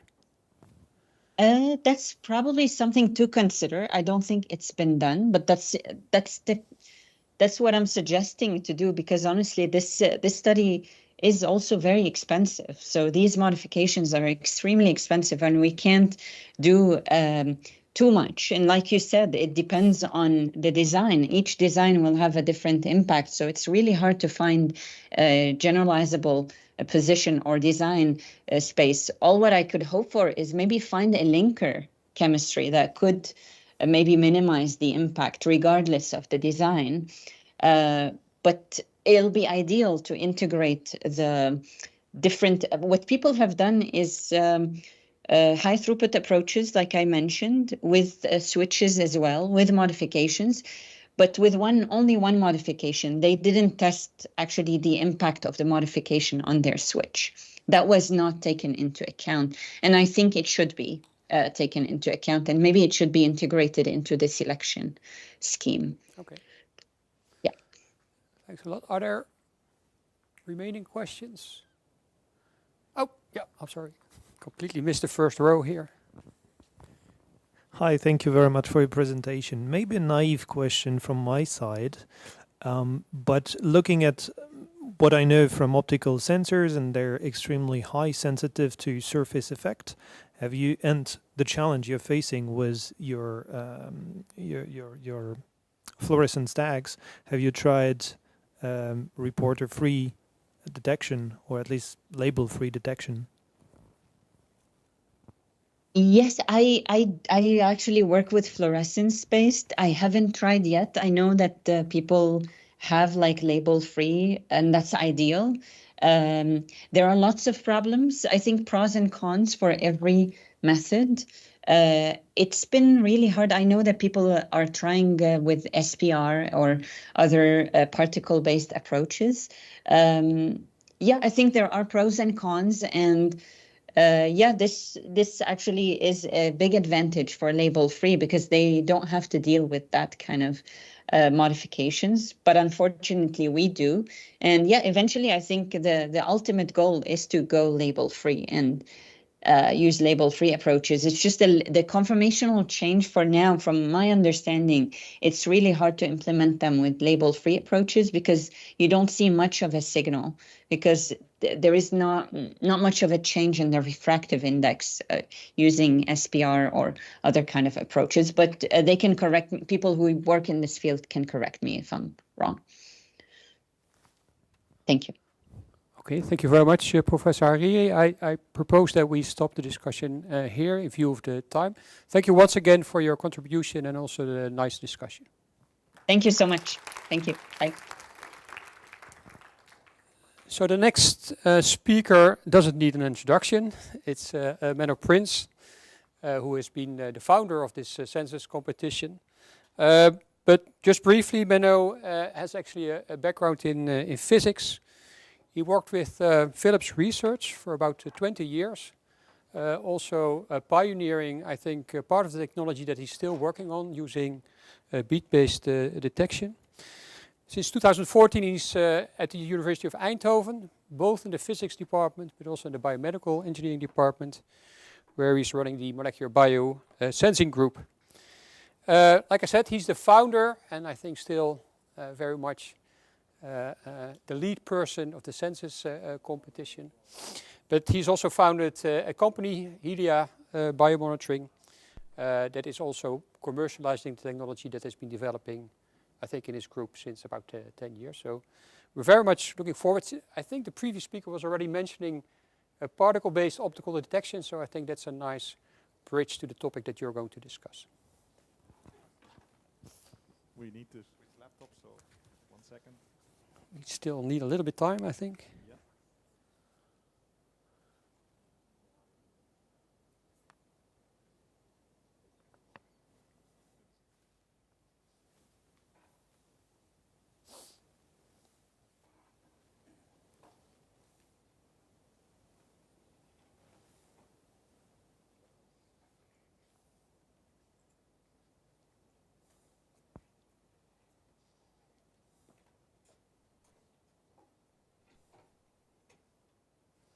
Working.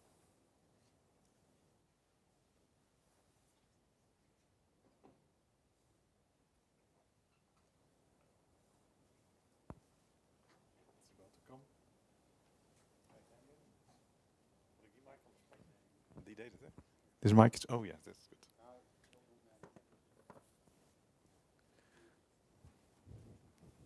The slides are coming.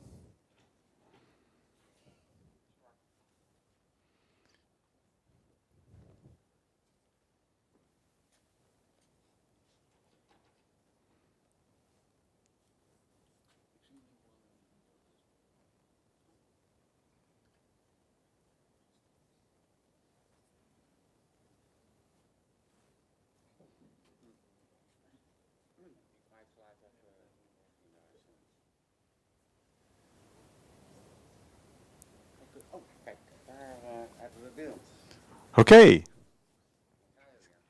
Yes, is everything okay from the technical point of view? Good. Well, thanks for introducing me, Maarten, and giving me a chance to speak here.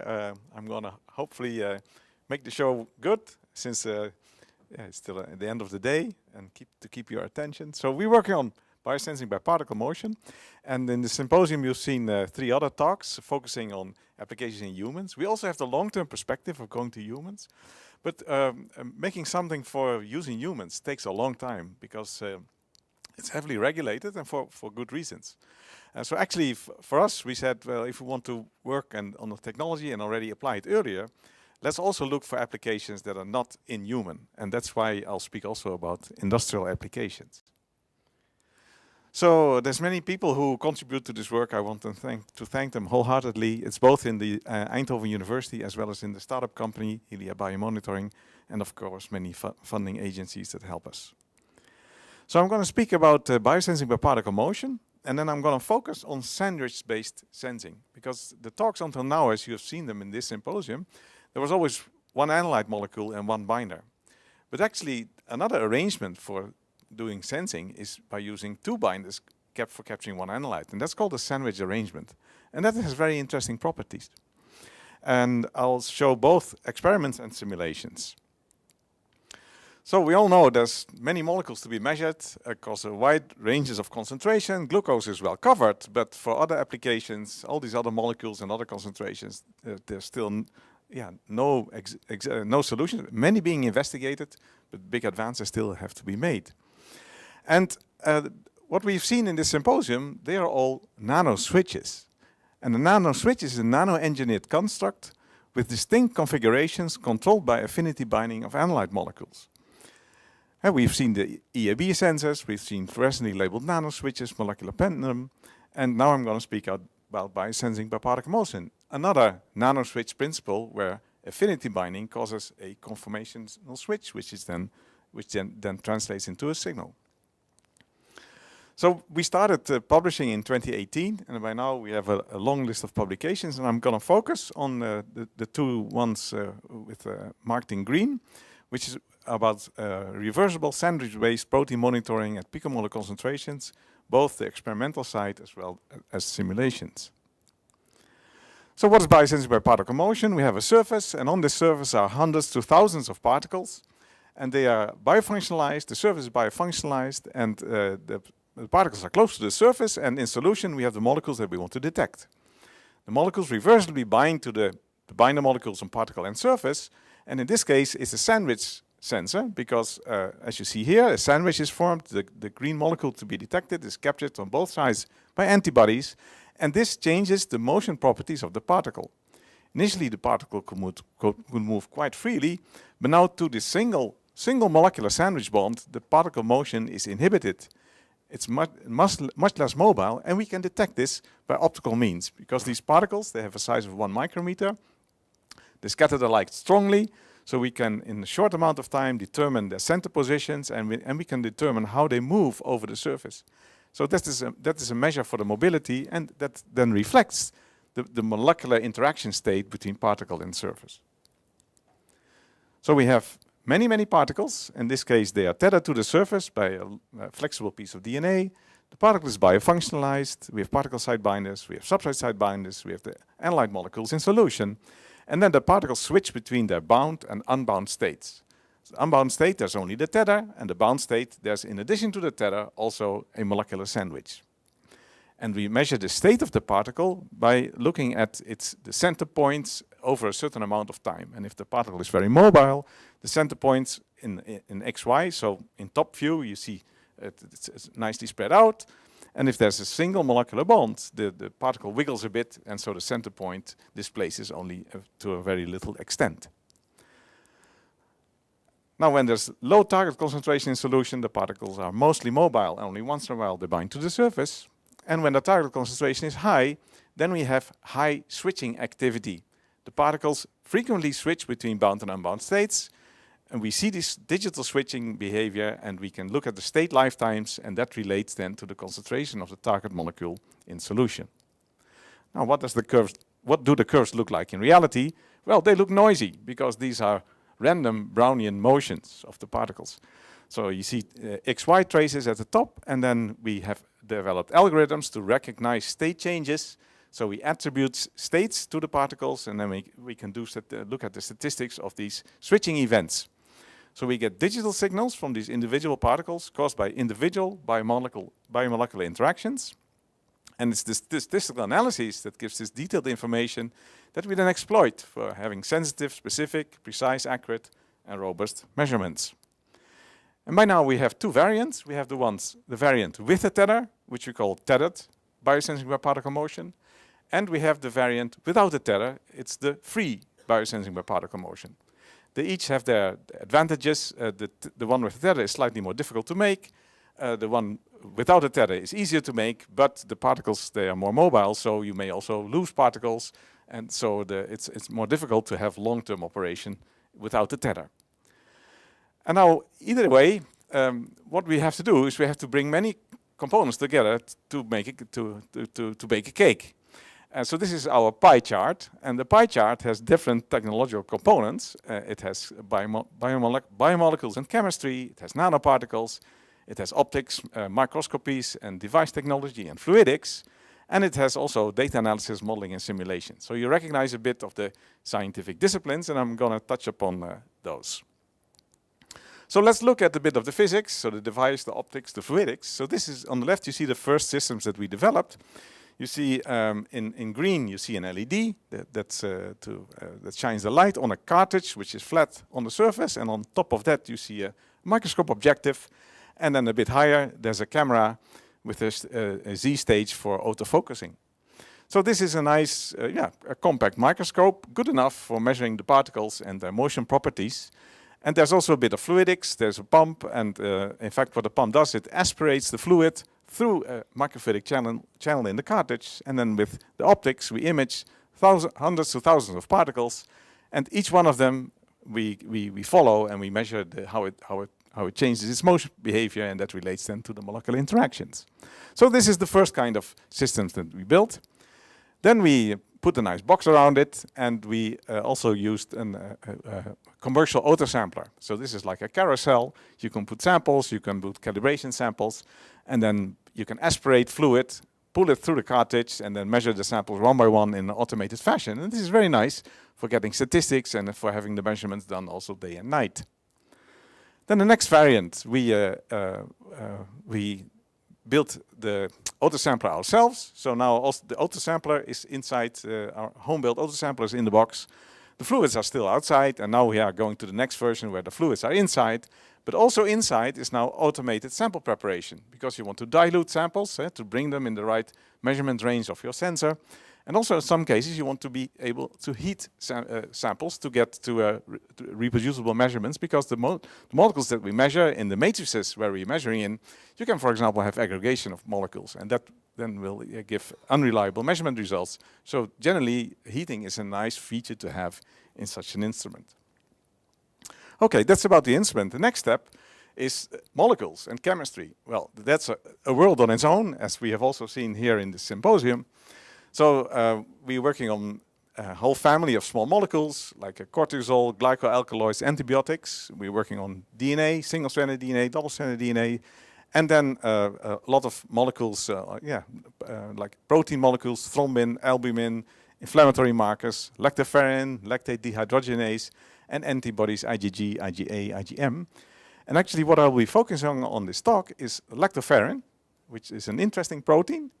And I'm going to focus on the sandwich arrangement for measuring lactoferrin. So what is lactoferrin? Lactoferrin is an 80 kilodalton iron-binding protein that is part of the immune system. It's present in all our secretory fluids. It's present in tear fluid, it's present in saliva, it's present in the milk. So why is it present? It's because it's antimicrobial, it's antiviral. And it has a lot of many biological properties to support health, to support the immune system. So this is also an interesting product, and over the past maybe 10, 20 years, many useful properties of this lactoferrin have been developed, discovered and developed.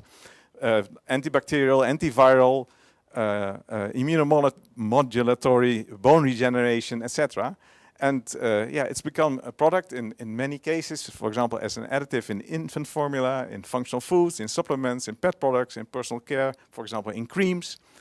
And yeah, so there's an industry behind it to get these molecules. And there's two ways to do it. The main one is to extract it from bovine milk. So milk doesn't have a lot of lactoferrin, but enough to be able to extract it and purify and then put it in these products.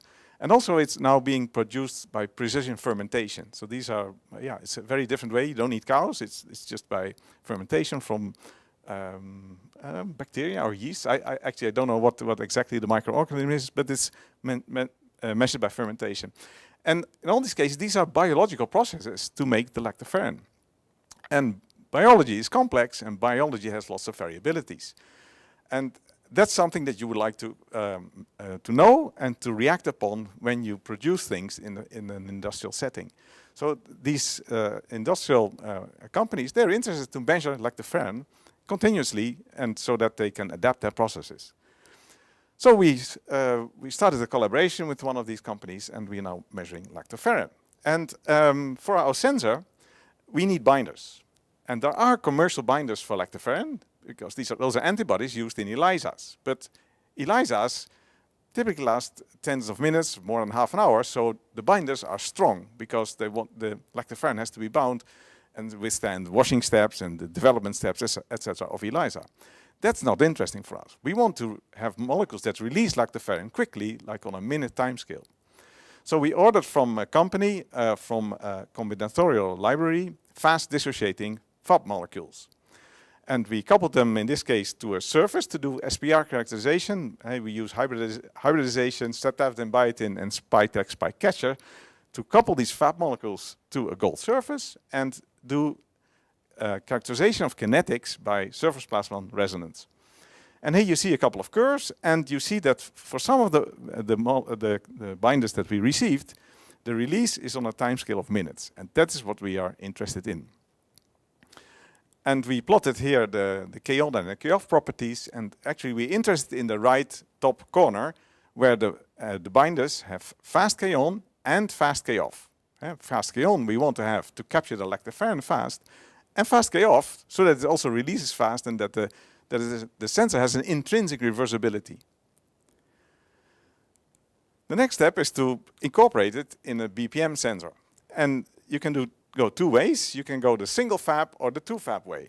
And the single fab, then the fab is in this case on the particle and the lactoferrin is on the surface. And then we can investigate the interactions and compare the properties of the fabs. And the other one is the sandwich one, where there's two fabs, one on the particle and one on the surface. And both can be used as a sensor, but the single fab one gives sensitivity in nanomolar range, whereas the sandwich one gives sensitivity in the picomolar range. So that's the one that we are now really interested in. So sandwich is not a new concept. I mean, sandwich ELISA is, I don't know, 40, 50 years old. But also in nanoswitches, sandwiches are being investigated very recently. So the FRET sensor from the group of Tom So, he's making a switch with two different antibodies. And also an EAB sensor has been published this year in PNAS, where there's an origami structure with binders and also with many redox molecules. And also there's a binder on the surface, and in this case the protein is captured from two sides in a sandwich, bringing the origami close to the surface and generating a strong signal because there's many redox molecules on such a single origami structure. So actually sandwich formation is a very generic principle for signal generation. It has a twofold affinity binding, which is interesting because you potentially get higher specificity and higher sensitivity. And also it's interesting to compare designs with, for example, different numbers of particles on either side or on both sides. But an important question remains, in any sensor that you make that is affinity-based, how to strike the balance between sensitivity and reversibility. Because if you want to measure very low concentrations, you want to have strong binders. But strong binders release the molecules very slowly. So how to strike the balance? Well, of course, you can go the experimental way and you can go to the simulation direction, and we are doing both. I'm going to tell about it. So quickly, how do we make these sandwich sensors? We take particles, we couple the FAP to a particle, the surface we functionalize with the PLG pack and also with a tether and with single-stranded DNA. The tether is used to tether the particle, and we stop the tethering by blocking it with biotin pack. And then we activate the surface, we functionalize the surface by adding a FAP molecule that is functionalized with a single-stranded DNA so that it can hybridize to the single-stranded DNA on the surface. And then we have our sandwich sensor. So how does it behave? So this is an experiment in milk samples. So at the bottom you see the lactoferrin concentration over time. We know the lactoferrin concentration from HPLC. You see a sequence over nearly 14 hours where we have increases and decreases of concentration, actually 6 identical cycles. And every measurement consists of 3.5 minutes of flowing in the sample and then 8 minutes of measurements, and actually those are 8 one-minute measurements. So during 1 minute we measure the particle motion, we get a readout parameter, and then we do that 8 times. And why do we do it 8 times? It's because we want to have statistics. We want to see what the distribution is of the signal. Okay, and well, you can see already that the sensor responds fast. 3.5 minutes of flowing in is long enough to get to equilibrium. And this is in line with the dissociation properties that we saw in SPR. And for example, here you see an orange box. That's actually one measurement. So that's where we have 8 of these measurements of 1 minute. And from this data, we can construct a reference curve, a calibration curve, where we get a signal as a function of the lactoferrin concentration. And this we can use later to quantify the lactoferrin concentration in a blind sample, where we get a signal and then translate it into a concentration. And now we would like to understand the precision and the accuracy of the sensor. And to do that, you need to get statistics, you have to look at distributions, and you have to know the shape of the distribution in order to be able to interpret the parameters that you get out. So let's look at the shape of the distributions. So here we have the 6 concentrations depicted in different colors, and you see the measurements. All of these measurements on the left are plotted here in histograms. And then you can do statistical tests to see if it's a normal distribution or not. And actually 4 of those 6, they are normal distributions. The black one on the right clearly has deviations, and also I think the green one also has a bit of deviation. No, the purple one also has a bit of deviations. But they're very close to normal. And now that we know that those distributions are normal, we can do the traditional statistical analysis of normal distributions. And what is the most important parameter? The simplest parameter of a normal distribution is the coefficient of variation. And the coefficient of variation is the standard deviation divided by the mean, so the sigma over the mu. And actually there are 2 important CVs in a biosensor. The first one is the CV of the signal, so the variation divided by the mean for the signal. And then the other one is the one for the concentration, so with the sigma of the concentration divided by the mean of the concentration. Okay, so how are these 2 related? Well, they are related via the dose-response curve. Because if I have a sensor which has a certain sigma s, a certain variability of the signal, and I measure a certain signal, I want to translate this into a concentration and then say, my sample apparently had this concentration. That's what my biosensor is telling. But there's an uncertainty on that concentration because of the slope of the dose-response curve, because I can project the sigma s on the concentration axis, and then I get the sigma c. So this is how sigma c and sigma s are related, and also the CVC and the CVS are related. Now let's go and look at the data. So here we have a plot of the CVC 1 minute. Now what is CVC 1 minute? I told you what we do is we do 8 measurements of 1 minute on 1 sample. That gives us 8 data points. And that gives us a standard deviation and a mean first of all of the signal, and then using dose response curve we translate it to concentration. So here you see the so-called CV profile, the coefficient of variation profile, which typically is best somewhere in the middle of the dose response curve, and you start to see deviations at the edges on the 2 high and the low side of the dose response curve. And here you can see that the CVC 1 minute is below 10%, And if you want to derive a limit of quantification, it's about 180 picomolar for this lactoferrin sensor. And then we can do even more statistics. We can look at the CVC 1 minute for many, many cartridges. So these are 22 cartridges. And we can see what the distribution looks like. And on the right bottom, you see the distribution of the CVC 1 minute for all measurement points that were plotted in the data on the previous slide. And you see that those log-like or log-normal-like distributions look very trustworthy. And so we feel that we have quite good control now over our sensors. And then comes the final proof of the pudding, which is the accuracy. So how does the concentration reading of the sensor relate to a gold standard? And the gold standard for lactoferrin is HPLC. So here we have a curve. On the x-axis is the concentration of lactoferrin by HPLC, and on the y-axis you have the lactoferrin concentration determined by the BPM sensor. And it gives a very nice one-to-one correlation line. And then you want to quantify how it deviates from the gold standard, and that's done by the parameter called the MARD, the mean absolute relative deviation. Also, if you look at glucose sensors, glucose monitoring sensors, typically the MARD is quoted as a measure of the performance, and in this case the MARD is below 10%, and that's already a very good number given the type of applications that we would like to serve with this sensor. Good. We made a lactoferrin sensor with intrinsically reversible binders measuring a protein, lactoferrin, in the picomolar concentration range. And then we asked the question, how far can we bring this? How far can we get realistically? Well, experimentally, that's going to take a long time before we know. So let's do simulations. And how can you simulate this kind of sensor? Well, this is a nanoswitch with intrinsically reversible binder molecules, and a nanoswitch consists of two parts, and there are binders on two parts. In our case, it's a particle that has binders, and there's a surface that has binders. And these molecules of interest, the analyte, it binds reversibly to both types of binders, and once it's bound on one side, it can form a sandwich. So how can we model this? Well, we can look at the different pathways of how these molecules bind. So the analyte can bind to all of the binders, and then the binders that have an analyte can bind to binders on the opposite side. And we took the simplest possible approach. We said, let's assume that all of those binders are independent.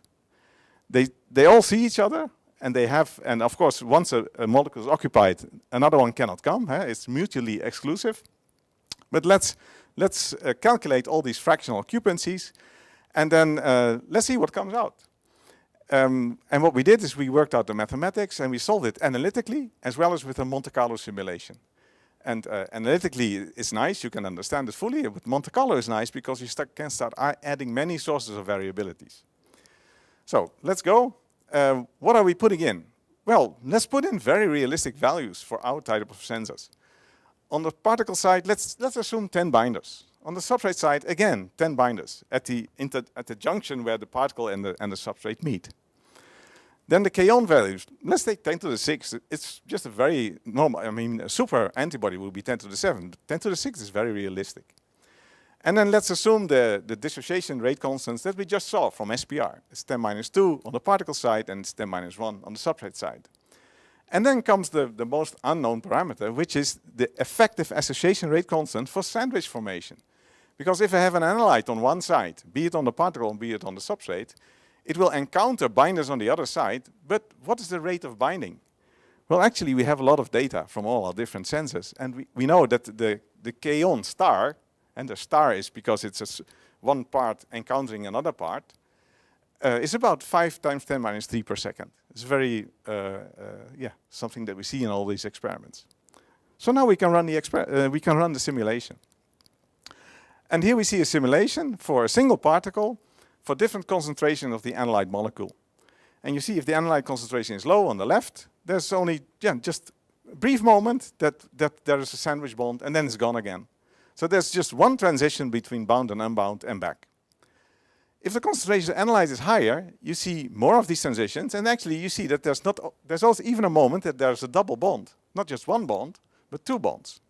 And if the concentration is even higher, you can go to triple bond, double, and triple, and even 4 bonds.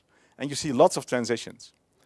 So this is what the data looks like. And we can start analyzing it on 2 properties, which is the bound fraction. So what is the fraction of time that the particle is bound? And what is the switching activity? How many switches do we see per unit time per particle? So this is a dose response curve, and in this case on the y-axis there's the bound fraction, and on the x-axis there's the concentration. Now you see if there's only a single particle site binder, so this is the blue curve, you see the bound fraction goes up and it goes down again. If I have more particle site binders, 10 times more, the bound fraction goes up higher. But if I have even more particle site binders, 100, then it goes to 100%. So all particles, or the particles are stuck all the time, or all the particles are stuck. But if the concentration is high enough, it goes down again. So why does it go down again?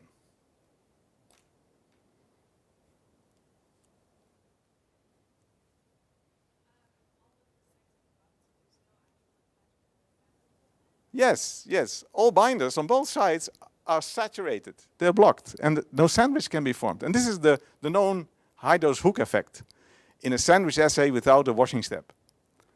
So this is all predictable in a way, and let's say expected, not predictable in its shape, but indeed expected qualitatively. And in the inset, you see that at very low concentrations, there's a linear behavior between the bound fraction and the concentration. So this is bound fraction. Now, what about switching activity? What do we expect?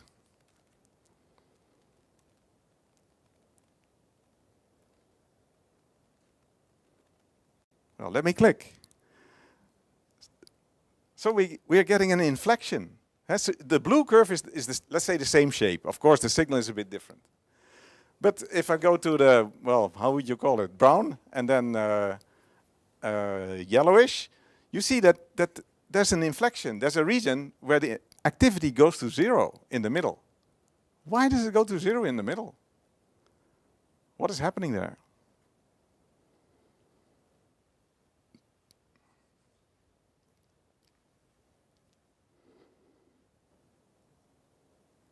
Do you want to make a guess?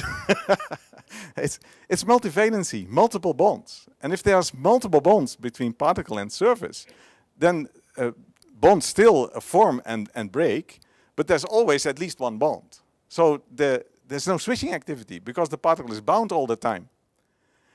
Only when you start blocking and saturating the binders, you get again in the single binding regime, and then you start to get an activity. We do see this in experiments, that the signal goes down at higher concentration. But the sensors don't reverse anymore, because once you have too many bonds, the dissociation becomes very improbable. A whole dissociation becomes improbable. Okay, so, and actually we're only interested in, let's say, the hockey stick at the beginning, because that's where you measure the low concentrations. Now, let's go to the topic of the variabilities, because that's what we were after. So we have a dose response curve. We can be at several points in this dose response curve at certain concentrations. And let's look at the CVS, so the variability of the signal. So we have the blue point, the purple point, and the orange point. And the CV is the largest for the orange and the smallest for the blue. And the reason is that for the blue you have the highest signal, so the lowest relative variabilities. But interestingly, all of these curves, they increase with the number of particles. The more particles you have, the more statistics you get, the lower the relative variabilities are, exactly as you expect from Poisson statistics. So you see that if you want to go to a CVS of 1% or 0.1%, well, depending on where you are on the dose response curve, you can now predict how many particles you need at least. Now, this is CVS, which is nice for a technologist, but not for somebody in an application, because what you want to know is with what precision, with what variabilities, can you extract a concentration from your sensor? And that's the CVC. So now let's look at the CVC. And this is the last plot and the last slide of the presentation, before the last slide. What we see is the CVC on the y-axis and the concentration of the analyte on the x-axis, for different numbers of particles with the different colors of the lines. And again, you see this 1 over the root of the number, which is expected from Poisson statistics. And this simulation is done for a sampling time of 15 minutes, which is very realistic for applications. And what we see is that if you want to measure low concentrations, you need to have a lot of particles, because otherwise you don't get switching statistics. So if you have 10,000 particles and a sampling time of 50 minutes, in principle, 1 picomolar should be quantifiable with the precision of 10%. So the limit of quantification potentially can become 1 picomolar. So the conclusion is that 1 picomolar should become possible, a limit of quantification of 1 picomolar should become possible when stochastic Poisson noise is the dominant source of variabilities in the signal. Of course, it's not the only source of noise. There's non-specific interactions, data analysis artifacts, false positive and false negative events, heterogeneities, time-dependent losses of boundary molecules. Many things are there also, but this is what theoretically should be achievable. So now we're trying to disentangle where are we with respect to these predictions, what are the dominant sources of variability that we have to tackle, and then let's see if we can prove this to make sensors that measure 1 picomolar with a 10% precision with just intrinsically reversible binder molecules. And that closes my talk. So I spoke about nanoswitch sensors for continuous sensing with focus on biosensing by particle motion with intrinsically reversible binders. And we are now trying to do both experiments and simulations and try to make them meet and see where we can get. So maybe next year I can give an update. Thanks a lot.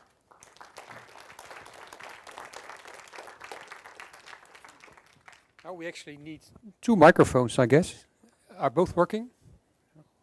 Yes. Yes, thank you very much, Menno, for providing a very clear presentation, both the experimental side but also the modeling side, where the modeling actually tells you where the experimental side should go to, what they can achieve. There's room for a few questions. It's getting dark here, so any? Yeah.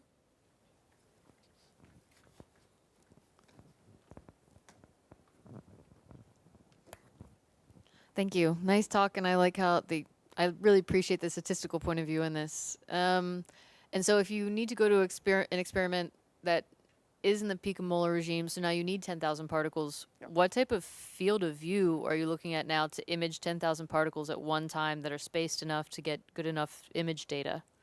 Yeah, good point. I think Max did an experiment with 10,000 particles. Field of view, maybe 400 times 400 micrometers. Do you know?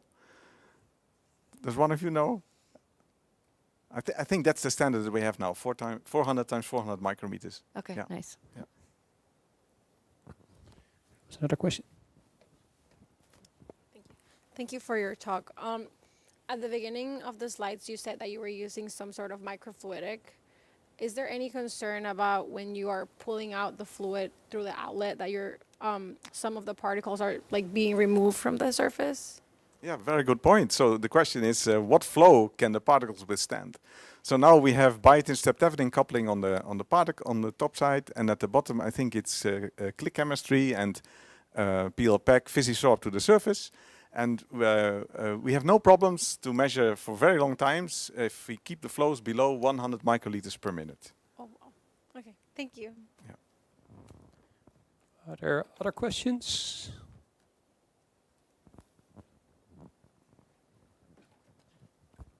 Hey, thank you very much for the talk.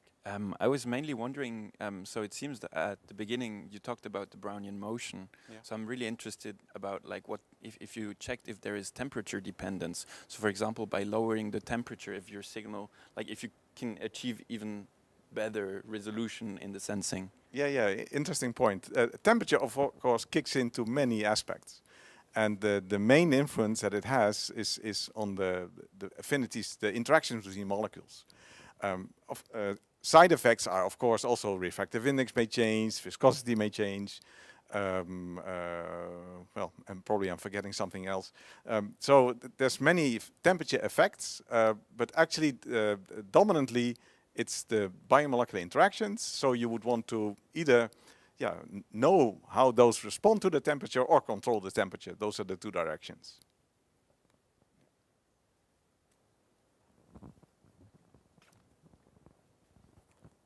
Thank you very much. It was very interesting. I forgot to present myself, like from CSEM in Switzerland. Oh, super. I am actually extremely interested also to see from your side when you go in real application how significant is the impact of the real mattress, all the other proteins that are around.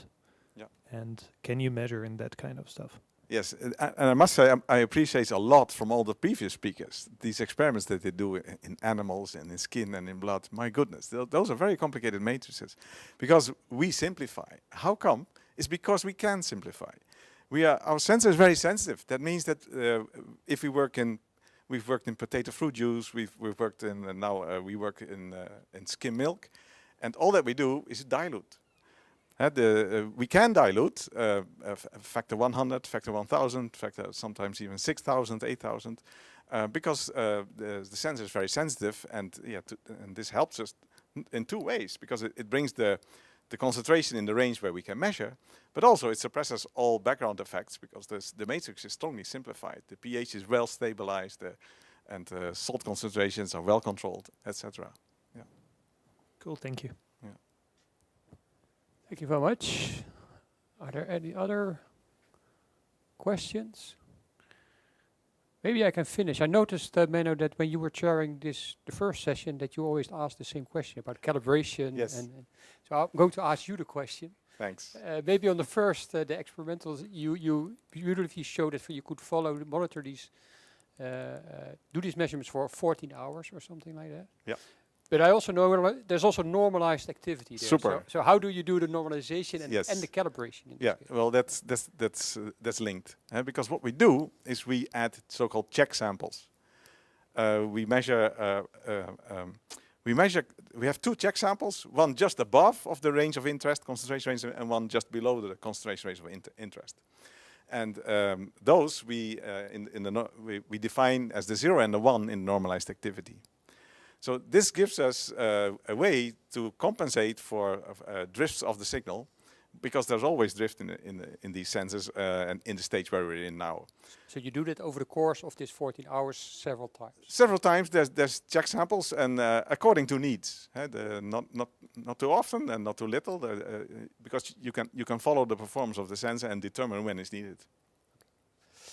I think we should end with that and give Menno an applause for his lecture and the discussion. Thank you. I think we're going to wrap up, but maybe Menno can do the wrap up for today, also in preparation for tomorrow. Yes. So again, thanks to all the speakers, thanks to the Census team, the Consens Project, Eindhoven University, you for being here. I think it was a lovely symposium. Very nice that you had so many questions, so that you're all interested and still here at this time of evening. Tomorrow, many of you will be here again, because we will have the final day of the census competition with pitches, partner market, award ceremony. It's going to be a lovely day, but still, many other people online probably will not come. I want to thank everyone, wish you a good evening or an afternoon or even a morning, I think, for some.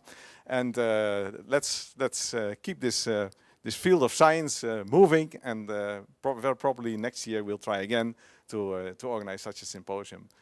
See you next time. Bye-bye.